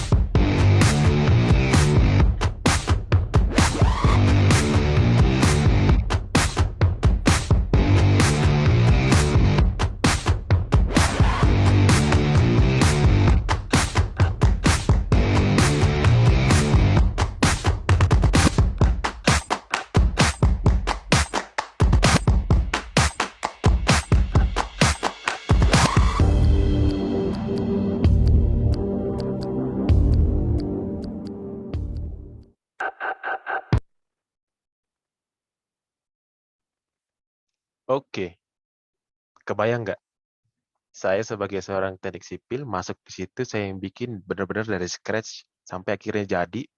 Terus kepala teknik tambang saya, Bapak Zulkifli Lambali pada waktu itu, dia bilang ini merupakan crusher terbesar yang ada di sini. Sementara tahun lalu saya sudah bikin yang lebih besar lagi daripada itu. Dan tahun depan ada lagi yang lebih besar daripada itu. Gitu. Itu kan konstruksi menurut saya pengalaman baru banget sih. Pengalaman baru banget, kenapa saya bilang begitu, karena kalau kita dalam dunia perkuliahan, paling yang kita pikir cuman jembatan, gedung bertingkat, harus building gitu kan, harus building, terus perumahan atau gimana, ya itu, cuman itu saja yang kita pikirkan. Tapi ternyata di luar sini, dalam dunia tambang, ternyata butuh juga teknik sipil loh. Untuk bangun infrastruktur seperti itu tuh ternyata ribet banget loh, dan itu merupakan hal baru dan hal yang bagus. Itu keren banget sih. Saya juga sangat amazed waktu itu, saya lihat, ih, saya dipertanggungjawabkan terhadap hal ini gitu. Dan saya semangat banget, dan challenge diri saya sendiri, saya belajar terus gimana caranya supaya proyek ini bisa berjalan lancar tanpa kekurangan satu apapun, tanpa ada kecelakaan sedikit pun. Ya, karena di sini safety-nya itu sangat tinggi, jadi mereka sangat, ya istilahnya kalau misalkan kamu capek, istilahnya kamu sakit, kamu tuh nggak usah kerja aja. Udah kamu ke rumah sakit aja. Setinggi itu, karena kalau kita meleng sedikit bisa jadi ada fatalitas atau kematian atau ada kecelakaan, dan itu sangat tidak kita harapkan. Freeport itu menjunjung tinggi nilai safety. Ya, mungkin itu aja sih yang bisa saya sampaikan, teman-teman. Kira-kira dari semua itu udah ada pertanyaan-pertanyaan yang disampaikan belum, Lan? Baik, Bang. Terima kasih. Hmm. Saya izin mengambil alih. Pertanyaan cukup banyak sekali nih, Bang. Jangan semuanya dong, tapi dipilih-pilih aja gitu kan. Kita dari pihak panitia sudah memilah-milah pertanyaan-pertanyaan yang sekiranya mungkin sebenarnya kalau waktunya cukup kita akan menanyakan semua pertanyaan, tapi panitia juga sudah memilah mulai dari bobot pertanyaannya. segeneral apa dari pertanyaan tersebut, dan segeneral itu yang akan kita sampaikan terlebih dahulu. Oke, Berapa menit ya? jadi Sorry, berapa menit nih? Biar gue pikir-pikir jawabannya. kurang lebih 1 jam untuk keseluruhan pertanyaan dan juga jawabannya, Oke. Bang. Oke. Oke, kalau gitu kita mulai pertanyaan yang pertama. Sebelumnya saya minta terima kasih dulu atas semua sharing ilmu dan juga pemaparan pengalaman Abang yang sangat menggiurkan tadi ya, Bang, ya. Menggiurkan. Ya, ya. Oke, kita masuk ke pertanyaan pertama. Ada pertanyaan, izin bertanya untuk Bang Aldo. Ya, Bagaimana cara Abang mendapatkan lowongan pekerjaan di PT Freeport Indonesia? langsung jawab nih. Langsung silakan, Abang. Oke. Mungkin sebagai informasi, saya tuh dari dulu nggak pernah berpikir saya masuk di sini gitu loh. Tapi waktu itu saya sempat dapat info dari dosen saya sendiri, Pak Tri, mungkin teman-teman tahu, Pak Tri kalau dia kasih tahu ada lowongan pekerjaan di Freeport. Nah itu bayangin, itu kan secara nggak langsung, kenapa harus saya yang disampaikan sama Pak Tri gitu loh. Kenapa nggak teman-teman yang lain? Ya mungkin teman-teman lain dikasih tahu. Ya, dia kasih tahu ada lowongan sebagai fresh graduate program. Saya mikirnya waktu itu, kan saya udah ada pengalaman juga. Waktu itu memang saya waktu itu belum se-wise ini, belum sebijak ini. Saya kan sudah ada pengalaman, kenapa saya masuk lagi ke fresh graduate program? Kok kayaknya berat gitu loh. Enggak. Ya, tapi saya apply. Saya apply secara online berdasarkan alamat yang ada di flyer tersebut, yang tertempel di kampus kita. Ya, tapi saya nggak cuma berhenti di situ gitu loh. Setelah saya apply secara online, saya print saya punya CV, saya print saya punya sertifikat ijazah saya, pokoknya segala macam ketentuan untuk melamar pekerjaan saya print, saya langsung datang waktu itu bertujuh sama teman-teman ke kantor utama Freeport di Kuningan situ Plaza 89. Datang pakai baju rapi, saya kasih tahu, Pak, ini saya mau mengelamar. Oke Pak, silakan taruh di situ. Tadi pertanyaannya apa sih? Itu kan ya? Iya, Bang, bagaimana Bang mendapatkan lowongan kerja di Freeport? Nah, ya itu. Lowongan itu dapatnya dari situ. Dari websitenya saya cekin terus saya masukin online apanya tuh? Ada istilahnya nanti sama Pendaftarannya. dia di situ, ya pendaftarannya tuh ada di situ. Ya, jadi kalian tuh harus proaktif juga, rajin-rajin ngecek juga. Kalau misalkan pengen masuk di satu perusahaan, harus rajin-rajin ngecek, oh dia ada bukaan atau enggak. Kalau memang ada bukaan, ya cobain aja. Tebar jala. Sistem tebar jala itu wajib sih. Oke, mungkin itu saja. Terjawab, Bapak Erlan? Jawab sih, mungkin intinya berarti kita jangan sampai nunggu ya, Bang, ya. Jangan sampai nunggu, tebar jala aja. Kayak nyari jodoh lah, kayak nyari cewek gitu kan. Langsung aja coba-cobain aja semuanya gitu. Siapa tahu ada yang dapat satu gitu kan. Sama prinsipnya sama. Tapi jangan dicoba-coba juga kalau perempuan mah jangan. Enggak. Tapi ini pekerjaan ya, bicara profesional. Situ saya dapat Baik, lowongannya. terima kasih. Oke, Mungkin untuk kedepannya saya bisa menggunakan sistem itu berjalan untuk ke segala pekerjaan maupun ke segala perempuan, Bang Aldo. Terima kasih untuk kejarannya. bisa. Oke, lanjut. Lanjut, kita masuk ke pertanyaan kedua kalau kayak gitu, Bang Aldo. Pertanyaan kedua adalah proses seleksi di Freeport gimana sih, Bang? Oke. Apakah ada berkas khusus yang harus disiapkan? Oke, bagus. Ini bagus. Oke, proses seleksi di Freeport. Saya bisa infokan di teman-teman, waktu itu saya masuk proses pertama itu tes computer based itu Desember 2017. Desember 2017 ketika saya apply itu habis apply secara online kalau nggak salah, dia langsung cepat dia minta computer based test gitu loh, CBT. Saya tes di situ, bla bla bla bli bli bli, tapi kan berhubung ini saya nggak ada beban sama sekali sih. Saya benar-benar cuman udah pemikiran saya kasih yang terbaik. Itu saya cuma masuk di kamar, saya tutup pintu, saya kunci, udah saya fokus aja di situ. Saya ngerjain ke habis itu nggak lama bulan 1 itu. Bulan 1 saya udah dipanggil untuk interview. Bulan 1 ya berarti selisih 1 bulan ya. Selisih 1 bulan saya interview waktu itu dengan user-user saya waktu itu ada 6 orang, itu orang-orang hebat di sini, bos-bos di sini, itu dia istilahnya aiming lah, dia screening, dia cari mana yang cocok buat di sectionnya dia, mana yang cocok buat di tempatnya dia, dan kebetulan ya gitu lah, saya bisa menjalankan ini dengan baik, padahal waktu itu saya sempat gugup, karena dalam pikiran saya, perusahaan internasional nih, pasti saya interviewnya bahasa Inggris nih, bahasa Inggris saya pas-pasan nih, gitu kan. Nggak pas-pasan juga sih ya, istilahnya kalau untuk IELTS, CBT, online masih bisa lah saya, masih bisa. Tapi saya belajar, ya belajar di situ, mungkin saya buka-buka di YouTube, kira-kira pertanyaan apa saja yang akan dilemparkan sama user-user, dan di situ saya mainkan. Dan ternyata saya lolos. Jadi habis dari interview user, interview HRD dulu, baru user, terus saya medical check up, diundang untuk medical check up itu bulan 3 atau bulan 4 kalau nggak salah. Bulan 3 atau bulan 4. Jadi prosesnya memang lama banget. Karena ini yang ikut tes ini tuh nggak cuma 10-20 orang, apalagi cuma 100 orang, nggak, satu Indonesia ngetes. Gitu kan. Ternyata saya dipanggil untuk medical check up. Ketika saya dipanggil medical check up itu saya langsung bertanya, kira-kira kapan ya saya berangkat ya? Nanti Pak, ditunggu dulu hasil medical check up-nya. Kalau medical check up sudah lolos, nah baru nanti kita siapkan penerbangannya Bapak untuk dari sini ke sana. Gratis tanpa ada biaya apapun, gratis. Pokoknya saya tinggal datang aja langsung terbang, selesai. Gitu kan. Dari medical check up bulan 4, saya kalau nggak salah itu saya diminta untuk berangkat bulan 6, tapi berhubung dengan pesawatnya penuh terus, akhirnya saya baru terbang ke sana bulan 8, tanggal 2. Itu prosesnya yang saya jalani. Ya. Dan sementara saya proses tersebut, saya masih ada di perusahaan saya sebelumnya. Karena kan ya namanya ini kan kita juga harus plan A, plan B, terus timbang juga mana yang terbaik di antara itu semua, baru kita pilih mana yang terbaik. Itu nggak ada salahnya kok kita pilih, yang penting harus ada etikanya.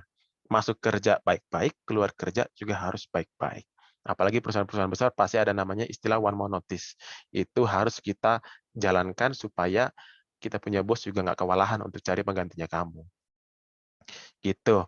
Kalau untuk dokumen-dokumen penting yang harus disiapkan, nggak ada dokumen khusus. Ketika kamu udah jadi sarjana, kan otomatis kamu punya ijazah. Otomatis kamu punya ya minimal surat tanda udah lulus lah, gitu kan. Otomatis kamu punya CV juga. CV itu senjata kamu lah. Screening kamu pertama awal-awal banget ketika kamu mau melamar pekerjaan, pasti itu duluan yang dilihat. Di situ tonjolkan semua kelebihan kamu, tapi jangan sampai berlembar-lembar. Yang minggu lalu ikut seminar juga pasti ada lah. Nggak mungkin nggak, pasti udah tahu lah trik-triknya seperti apa, saya nggak perlu ngajarin lagi. Jadi itu, semua kelebihan kamu taruh di situ supaya orang tuh tertarik sama dirimu. Udah, itu screening awal, ya udah. Kayaknya nggak ada lagi yang lebih deh. Cukup sih saya rasa itu yang saya siapkan kemarin. Mas Erlan? Berarti nggak sesingkat itu ya Bang ya? Dan Nggak sesingkat itu, Ferguson. secepat Tidak. itu. Banyak banget rangkaian untuk bisa masuk ke PT Freeport berarti Bang ya? Secomplicated itu berarti itu PT ya Bang ya? Complicated Bang. Oke, lanjut pertanyaannya nih. Mungkin ini agak bagus sih menurut saya pertanyaannya. Ini di mana jiwa meronta-ronta nih Bang, kayaknya Bang, kalau misalkan kasih pertanyaan kayak gini nih Bang nih. Secara realitanya mungkin. Semisal di lingkungan tersebut budayanya itu toksik. Dan kita harus mengikuti budaya tersebut mau tidak mau agar karir kita aman. Pada saat itu apa yang harus dipilih? Karir atau moral? Kalau saya, to be honest, saya pilih moral. Saya tahu nih arahnya kemana nih. Tapi kalau saya pribadi ya, saya tuh udah pernah ngerasain yang namanya kerja, nggak sesuai dengan idealisme saya, nggak sesuai dengan moralnya saya, sampai akhirnya saya tidur 12 jam pun, saya bangun tuh rasanya capek. Karena saya tuh orangnya seperfeksionis itu gitu loh. Saya tuh pengen semuanya berjalan dengan lancar tanpa kekurangan apapun. Dan ketika ada suatu hal yang sangat mengganggu pikiran saya, itu udah bukan masalah toxic environment lagi, yang mengharuskan kalian toxic posisi, lebih baik saya keluar. Karena daripada saya mengikuti mereka dan mengganggu moral saya, mengganggu hidup saya nggak mau. Dan saya mau nyesal seumur hidup, saya nggak mau. Kalau saya pribadi ya, ini kan nggak tahu jawabannya salah atau benar. Kalau saya pribadi, saya lebih baik saya keluar. Selama itu nggak mengganggu kehidupan profesional saya akan stay. Selama itu nggak mengganggu saya punya salary misalkan gitu, saya akan stay. Tapi kalau misalkan sudah mengharuskan saya untuk ikut jadi orang toksik juga, lebih baik saya keluar, mengganggu moral saya. Saya tidak mau. Begitu Bapak Erlanda. Berarti tergantung dari dirinya sendiri lebih memilih karir walaupun harus mengorbankan moral atau memilih moral ketimbang karir ya Bang. Betul. Idealis tapi sadar. Kita idealis Idealis tapi sadar. sadar. Sadar gitu. Kalau memang masih perlu, ya sabar-sabar dulu. Idealis itu tahan dulu, nabung dulu, baru lu cabut. Gitu loh. Ada banyak jalan kok. Gitu, Baik. Mas. Oke, siap. Kalau gitu ada pertanyaan lagi nih Bang. Masih banyak kita pertanyaan, tenang saja. Mungkin ini lebih subjektif ke arah universitas tempat Abang menimba ilmu sih dulu. Oke. Enggak sih, cuma awalnya aja bridgingan kata-katanya data UPJ. Di saat Bang Aldo lulus dari UPJ, apakah pernah mengalami kendala saat memulai karir engineering? Dan juga bagaimana cara memanage waktu Bang Aldo yang kelihatannya sangat padat kegiatannya? Sabar. Kendala. Kendala. Sorry. Gimana tadi pertanyaannya? Satu-satu dulu. Satu-satu. Oke. Yang pertama, tadi di saat Bang Aldo sudah lulus dari Universitas Pembangunan Jaya, apakah pernah mengalami kendala saat memulai karir engineering? Kendala saat ingin memulai karir? Memulai karir itu dalam artian nganggur gitu? Atau Nganggur, gimana? ataukah mungkin kesulitan dalam mencari kerja, ataukah ada masalah-masalah yang lain lah di saat Abang mau memulai pekerjaan Abang, atau bagaimana? Mungkin. Oke, gini. Puji Tuhan lagi, saya bisa sampaikan di teman-teman, selama saya berkarir, bahkan sebelum saya lulus pun saya sudah bekerja. Makanya tadi teman-teman mau ngeliat di profil saya 2016 saya sudah mulai bekerja. Padahal saya baru lulus secara sah ya, yudisium itu 2017. Kenapa? Karena saya di 2016 saya sudah di-hire sama orang untuk bantu proses tender. Untuk bantu proses tender dari satu proyek. Di situ saya mulai explore diri saya dalam hal administrasi. Ya. Dalam hal administrasi, begitu saya dinyatakan lulus, habis saya skripsi ini selesai, sidang skripsi, kelar, besoknya saya langsung berangkat ke Jawa Tengah untuk ngurus proyek yang saya tadi menang tender itu. Itu sangat puji Tuhan banget sih, saya nggak ada kendala sama sekali untuk mencari pekerjaan, karena saya nggak sepiki itu. Mindset saya adalah ketika saya ditawarkan peluang yang baik, saya akan ambil nilainya. Uangnya yang ngikutin aja belakangan. Ya, salary itu mengikuti di belakang. Ya, terus habis dari situ saya juga nggak ada kendala lagi sih, nggak ada kendala lagi. Habis itu ya saya keluar dari situ, saya resign, langsung mungkin saya pengen merilekskan diri lah waktu itu. Saya ingin merilekskan diri, saya ambil off dari pekerjaan, terus saya yang bulan 12 itu saya apply di 2 tempat itu. Yang saya Mas Utama sama di PT Freeport Indonesia. Cuman saya Mas Utama memang jalurnya dia lebih cepat. Sehingga tanggal 1 bulan 1 saya udah mulai bekerja. Tanggal 1 bulan 1 2018 saya sudah kerja di situ. Ya, tapi sembari itu berjalan kan nggak ada salahnya juga kita tes-tes di tempat lain, nggak ada salahnya. Nah, begitu saya dinyatakan diterima di sini, ya saya langsung out lagi untuk masuk lagi di sini. Gitu loh, Mas. Itulah fungsinya yang tadi saya bilang networking. Jadi kita nggak ada pusing-pusingnya. Dan fungsinya juga kita punya mindset yang positif, mindset yang bagus, supaya ke depannya kita bisa jadi pribadi yang punya value lebih daripada orang lain. Itu sih. Terjawab, Elan? Terjawab, Bang. Oke. Kalau gitu, ini ada pertanyaan lagi. Mungkin saya juga masih kurang tahu sih sama jawaban dari pertanyaan ini, karena pertanyaan ini patut untuk ditanyakan. Gini, Bang. Bang, kira-kira tambang Freeport habis kapan, Bang? Wah, kalau tambang Freeport habis kapan? Sabar dulu, Bang. Woi, minta maaf. Teknik sipil ini bukan geoteknik, bukan urusan-urusan batu. Tapi informasi yang saya tahu ya, sampai 2045 pun masih belum habis. Itu informasi yang saya dengar, kabar-kabar burung gitu. 2045 pun belum habis.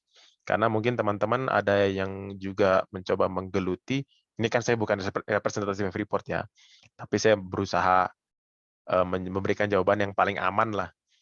Teman-teman mungkin tahu yang namanya Grasberg. Nah, Grasberg itu open pit-nya di Freeport, itu sekarang sudah ketemu sama underground-nya. Karena kan dia mengerucut ke bawah begitu kan. Nah, terus dia udah ketemu, udah hampir ketemu. Jadi Grasberg sekarang udah nggak berproduksi lagi. Nah, untuk yang bagian open pit-nya, tapi di dalam gunungnya ya masih banyak. Saya cuma bisa bilang itu aja, masih banyak. Berapa-berapanya, berapa tahunnya lagi saya nggak tahu. Intinya masih banyak. Itulah. Berarti untuk lulusan-lulusan tahun 2019, tahun 2020, tahun 2025, insya Allah masih bisa dibawa sama Bang Aldo buat jadi Freeport ya, berarti ya. Loh, ini namanya kolusi nih, nepotisme nih, nggak boleh. Baik, kalau gitu lanjut lagi. Oke, Hmm. ini ada pertanyaan seperti ini.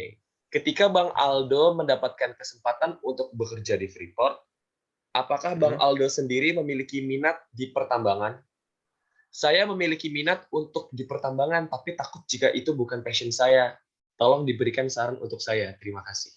Mungkin ini pertanyaan dari teman kita yang join masih SMA, mungkin di mana dia masih gambling. Aduh, saya harus masuk jurusan apa di saat kuliah nanti? Aduh, saya tidak tahu passion saya harus kemana. Gitu-gitu mungkin, Bang. Minat di pertambangan. Kalau misalkan tadi perhatiin saya punya presentasi, saya dari dulu tuh nggak ada minat-minatnya di pertambangan. Dia mau jadi dokter, minatnya. Kagak ada lagi. Cuman itu aja yang saya mau, yang saya minat gitu loh. Dan ketika saya masuk di UPJ, Universitas Pembangunan Jaya, yang saya pikirkan adalah pembangunan di Jakarta.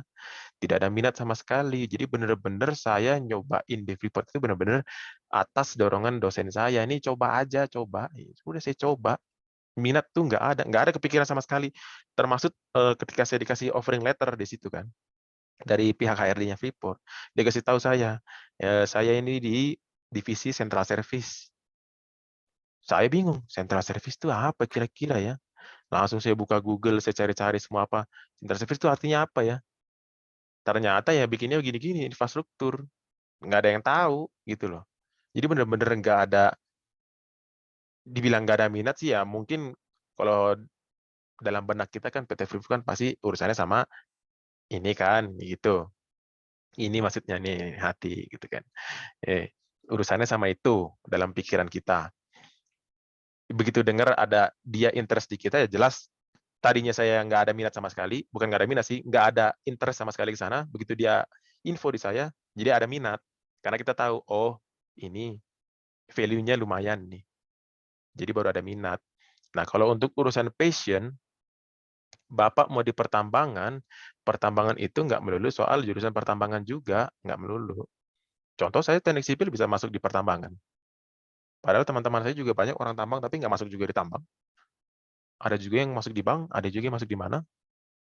Jadi eh, jangan menjadikan passion itu sebagai batasan lu untuk membatasi pergerakan lu. Ya, tapi yang saya mention tadi, ketika kamu sudah mengambil suatu keputusan, bertanggung jawablah atas keputusanmu itu, karena passionmu itu akan mengikuti. Ada banyak cara kok untuk menjalankan passion itu, ada banyak cara, gitu loh. Oke, Mas Erlan. Oke, Bang, terjawab. Dan mungkin ini masih ada sedikit korelasi nih, Bang, sama jawaban Abang yang barusan. Pertanyaan seperti ini, Bang. Saya sudah kuliah di teknik sipil 2 tahun sampai 3 tahun. Dan Oke. menurut Bang Aldo, kalau memang ada peluang untuk upgrade diri di luar hal-hal yang bersangkutan dengan teknik sipil, itu bagaimana? Harus tetap dikejar atau tidak? Yang namanya value diri lu sendiri kan itu nggak harus melulu tentang teknik sipil sih sebenarnya. nggak harus. Intinya kita membekali diri kita dengan segala sesuatu yang bermanfaat.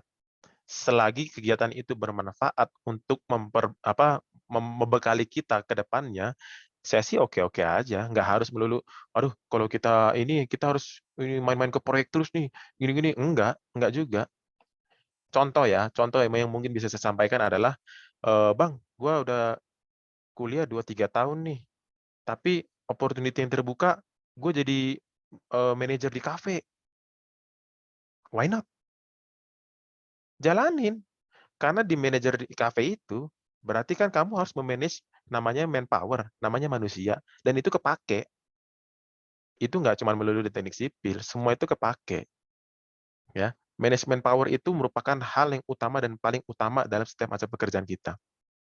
Dalam dunia teknik industri, kita mau mengkomen sesuatu, pasti ada orang lain di bawah kita yang harus kita manage. Teknik sipil sudah jelas, kita sebagai atasan, kita pasti meminta sama teman-teman untuk membangun segini, cara kita komunikasi seperti apa, itu jelas kepake.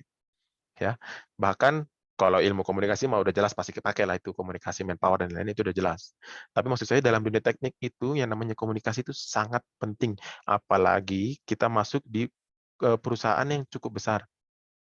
Manajemen manpower itu cukup banget sangat membantu. Kalau saya mau bilang pengalaman saya di sini, saya punya anggota 92 orang, itu dari Sabang sampai Merauke ada semua. Tingkah lakunya beda-beda semua. Cara perlakuannya beda-beda semua. Nah, di situ lu bisa dapat mungkin waktu lu ngambil magang sebagai asisten manajer kafe gitu, bisa. Lu memanage orang, gimana cara memperlakukan orang tersebut supaya orang tersebut tuh nyaman sama kita. Gimana cara orang tersebut itu open sama kita. Karena kalau anak buah, anggota udah nyaman sama kita, percaya deh, proyek pasti jalan. Gitu, Mas Erlan. Terjawab gak kira-kira? Atau gue ngalor ngidul? Jawab. Intinya, Ya, sebagaimana bentuk opportunity itu harus diambil bila mana itu masih bisa nge-enhance buat diri kita sendiri. betul 100 buat Pak Erlan. Dan nanti saya kasih lanyar ini ya. Saya kasih lanyar Siap, Freeport. nanti saya tinggal kirimkan norek saya aja ya. Bang Atau jadi Aldo. nomor rekening kan lanyar, nggak pakai duit. Oh iya, maaf. Oke, Ya, lanjut. Pertanyaan terakhir yang terakhir masuk nih. saat ini, mungkin hanya Oke. ini. Ini mungkin sedikit, ini sebenarnya pertanyaannya datangnya nomor 2 dari nomor urut, tapi saya taruh di terakhir karena ini mungkin menjadi sebuah kesan-pesan untuk adik-adiknya sih mungkin. Oke. Berilah kami sebuah apa ya, seperti kayak motivasi lah, wejangan, acuan. Pertanyaan gini Bang, benefit apa saja sih yang Bang Aldo dapatkan ketika lulus dari UPJ, Universitas Pembangunan Jaya? Ketika lulus dari UPJ, ketika Iya. sekolah kali. UPJ dong. Benefitnya apa setelah lulus dari UPJ? Apakah gue bisa menjual nih universitas saya nih UPJ kayak gitu kah atau bagaimana? Kalau benefit before graduate ya, mungkin saya bisa sampaikan ini, siapa tahu ada teman-teman yang selama ini matanya tertutup atau kurang terang gitu kan. Benefit sebelum gue lulus, sebelum saya lulus, itu tuh saya sangat senang kampus di UPJ karena dosennya itu sangat welcome sama kita. Termasuk kalau kita habis selesai kelas, terus dosennya mungkin lagi menganggur di ruangan, mereka dengan sangat senang hati untuk kita datang, kita diskusi tuh, mereka mau. Ya, jadi gue dulu berlima itu sama teman-teman Bravo 5+2 itu tuh selalu datang gitu. Nggak selalu juga sih, kalau memang lagi pusing aja kita datang. Kita diskusi, kita kerjasama. Nah, itu benefit yang saya maksud adalah kita sebagai mahasiswa sama dosen itu masih dekat. Itu benefit, menurut gue, benefit yang amat sangat besar.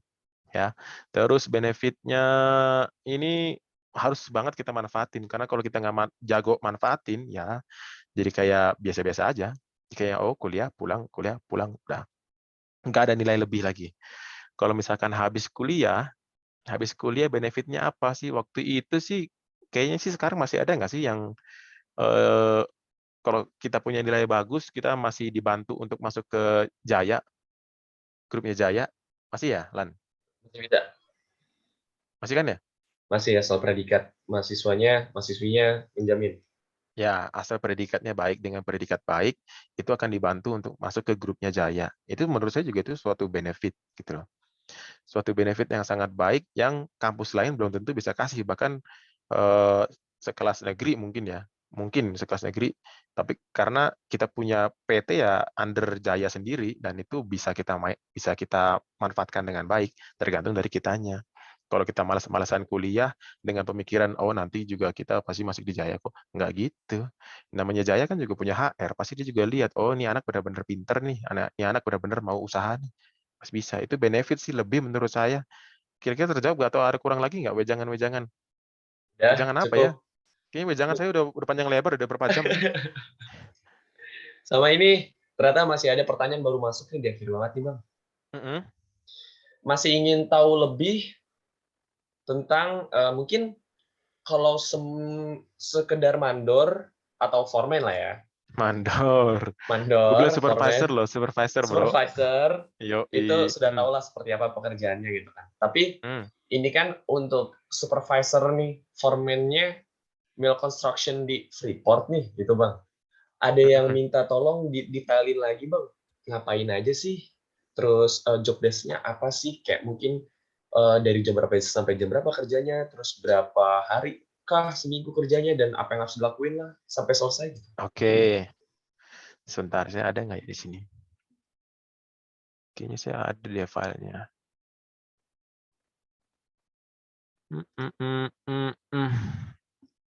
Oke, saya sambil cari-cari, saya mungkin bicara terkait dengan jam kerja kali ya. Kalau jam kerja itu by kontrak, sesuai dengan peraturan yang berlaku di sini, itu 8 jam per hari. Seminggu 5 hari. Seminggu 5 hari kita kerja, tapi ada beberapa yang harus kita emban ketika kita menjadi seorang supervisor.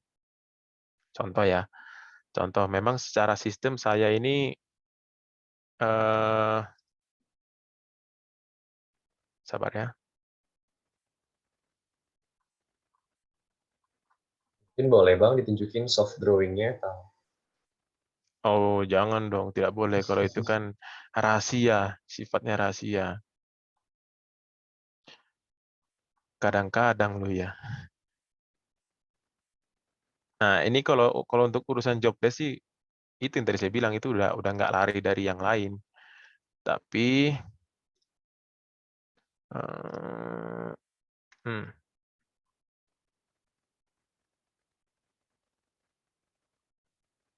ini tugas dan tanggung jawab saya kurang lebih seperti ini ketika saya masih jadi fresh graduate program.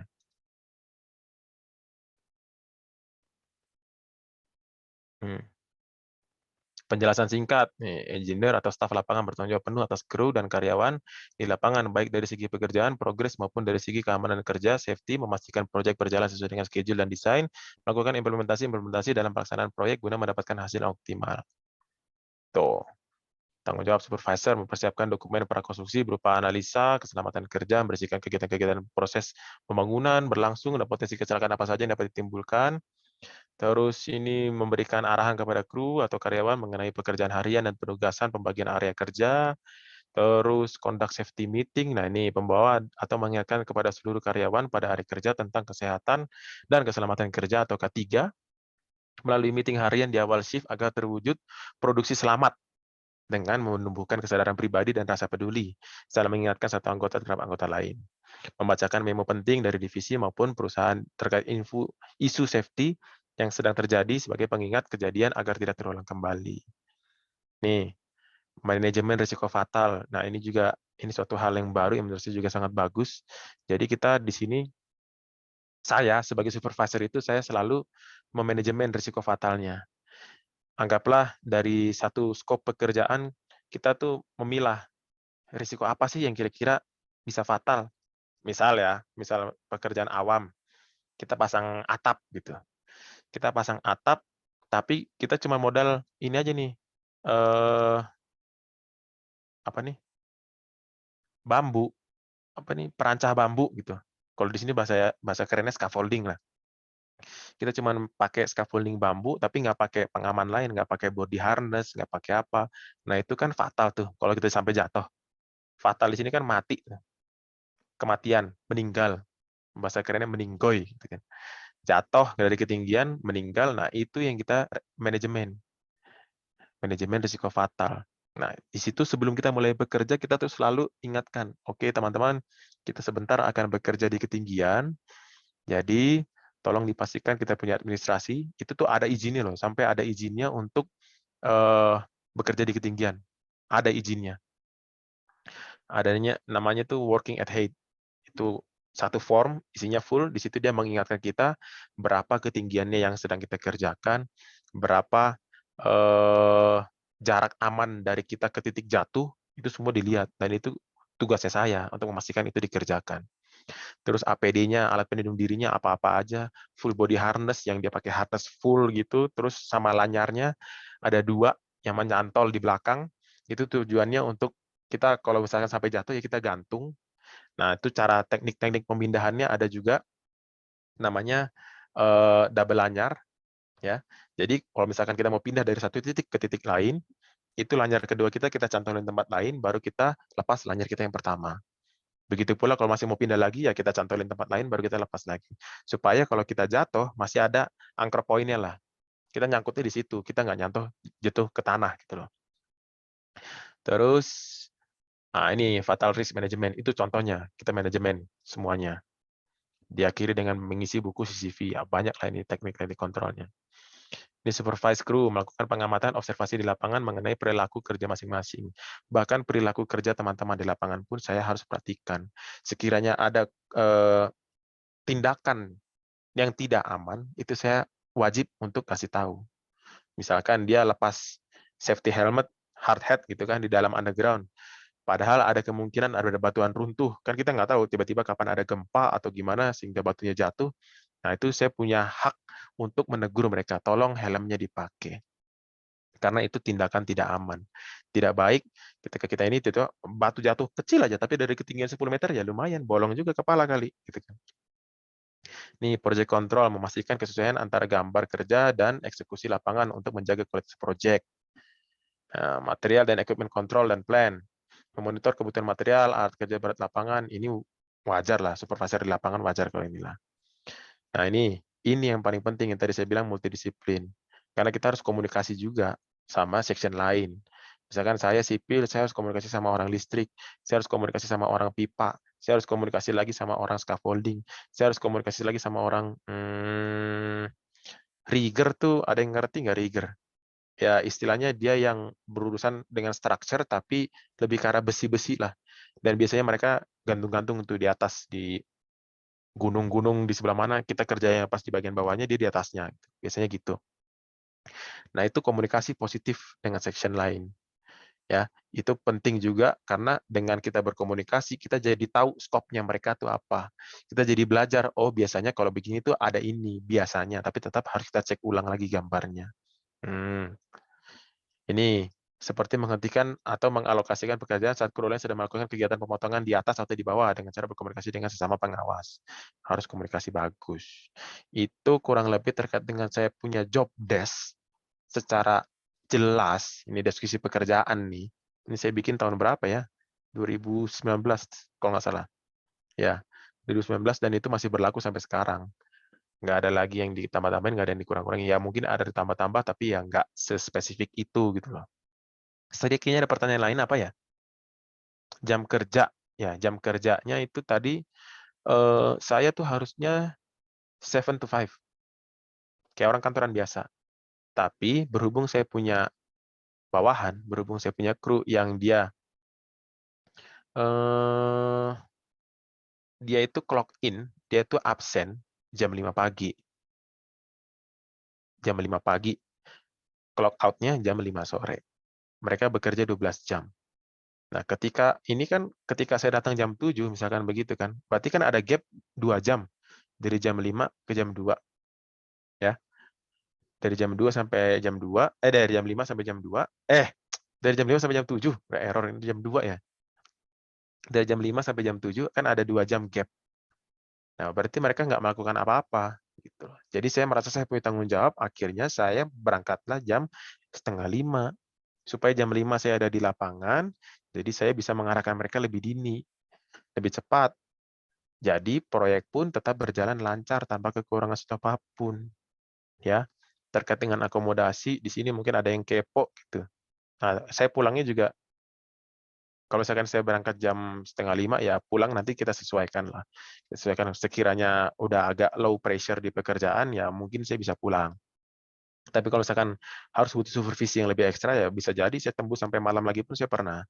Meskipun itu sebenarnya melanggar gitu loh. Karena kan kalau di Freeport kan dia jaga bener. Dia punya fatigue tuh bahasa Indonesianya apa ya? Kelelahan lah, kelelahan kerja. Gitu. Nah, terus kalau untuk akomodasi di sini semua sudah disiapkan. Kalau memang kita jadi karyawan di sini ya, di sini semua sudah disiapkan. Tempat tinggal, terus kalau kita mau nge-gym juga ada gym di sini, kita bisa akses secara gratis. Tempat makan atau mes itu juga ada. Kolam renang ada. Superhero ada. Supermarket ada. Bahkan tukang potong rambut pun ada, tapi saya nggak potong-potong rambut aja gitu aja. Saya lebih pilih potong di Jakarta nanti. Terus department store juga ada, tapi nggak yang kayak mall B-Exchange gitu, nggak juga. Nah, terus trekking untuk hiking juga bisa. Di sini kan jalanannya bebatuan kan tinggi. Nah, itu dia kasih akses terutama untuk kita pejalan kaki itu di hari Sabtu Minggu juga kita bebas jalan di jalanannya mobil gitu kan. Dengan bebas di situ bisa. Itu sih. Jadi kalau untuk balance kehidupan sih saya rasa oke lah di sini. Masih oke lah. Yang penting dijalani aja dengan disiplin, tanggung jawab, bagus, oke. Melan. Baik. Sangat jelas Bang Aldo. Terima kasih atas jawabannya. Baik, mungkin sesuai juga mengingat waktu dan juga kebetulan dari pertanyaannya yang tidak menambah dan juga sudah cukup banyak, yang juga sangat informatif, edukatif, serta wawasannya yang sangat bisa kita serap sih Bang dari Freeport dan juga pengalaman-pengalaman Abang. Terima kasih banyak. Sama-sama. Jadi dari banyaknya materi yang telah Abang sampaikan, mungkin bisa saya jelaskan kesimpulan dari pandangan saya sendiri bahwa masih banyak persiapan yang harus kita siapkan. Mulai dari bekal pengalaman, ilmu teori maupun praktikalnya, serta usaha dan doa. Leveling up diri sendiri dari opportunity dan challenge untuk CV kita juga. Jangan muluk-muluk untuk berekspektasi tinggi di awal. Realistis, nikmati proses, dan hargai usaha dan pencapaian. Bersyukur dan juga bergaul terhadap lingkungan yang bisa membangun. Friends will be not enemies, but friends maybe will be the frenemies for the positive things. Yang pasti, explore, challenge, and get the value. Dan juga kalau kata Bapak Zulkifli Lambali, jadilah anak-anak bangsa yang memiliki inovasi besar untuk Indonesia dan dapat dibanggakan. Very good. Terima kasih banyak Bang Aldo waktunya. Yeah. Baik, jika dirasa sudah cukup pembahasan dan juga jawaban dari narasumber, saya Muhammad Erlanda Hamka Pradipta sebagai moderator rangkaian Civil Seminar Month yang bertemakan High Motivate Seminar terakhir pada tahun ini, mohon pamit undur diri. Sekian dari saya. Maaf bila ada salah kata dan juga perilaku. Terima kasih. Wassalamualaikum warahmatullahi wabarakatuh. Rangkaian acara berikutnya akan saya serahkan kembali kepada MC, Saudara Ilham Agus Wibowo. Waktu dan tempat, disilahkan.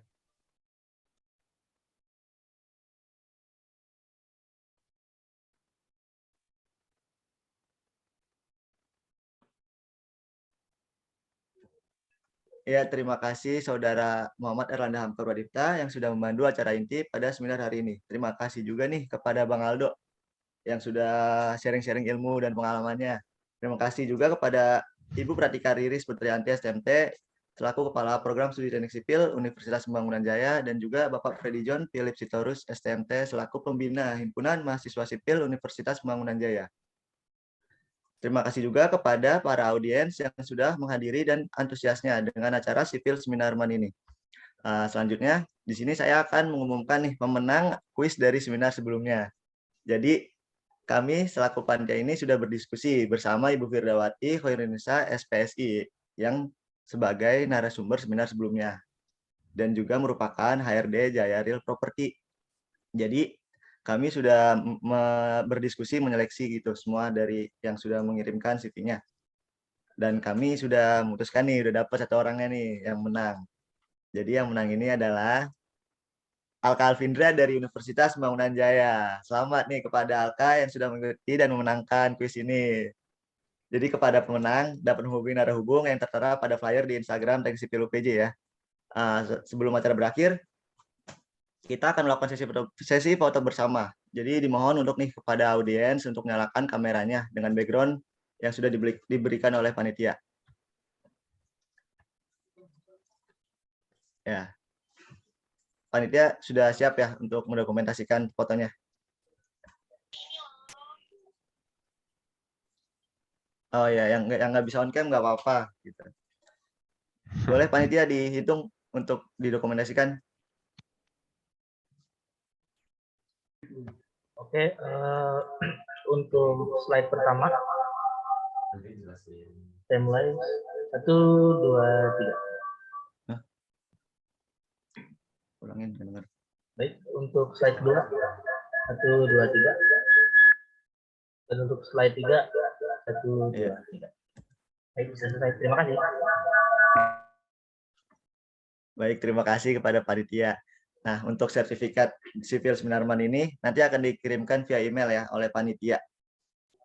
Baik, saya Ilham Agus Wibowo mewakili seluruh panitia. Mohon maaf nih apabila ada kesalahan kata maupun perbuatan dari awal acara seminar sampai seminar yang terakhir ini. Dan jangan lupa untuk mengikuti acara sipil Seminarman selanjutnya. Sekian, saya mohon pamit undur diri. Terima kasih. Wassalamualaikum warahmatullahi wabarakatuh. Waalaikumsalam warahmatullahi wabarakatuh. Bagi para peserta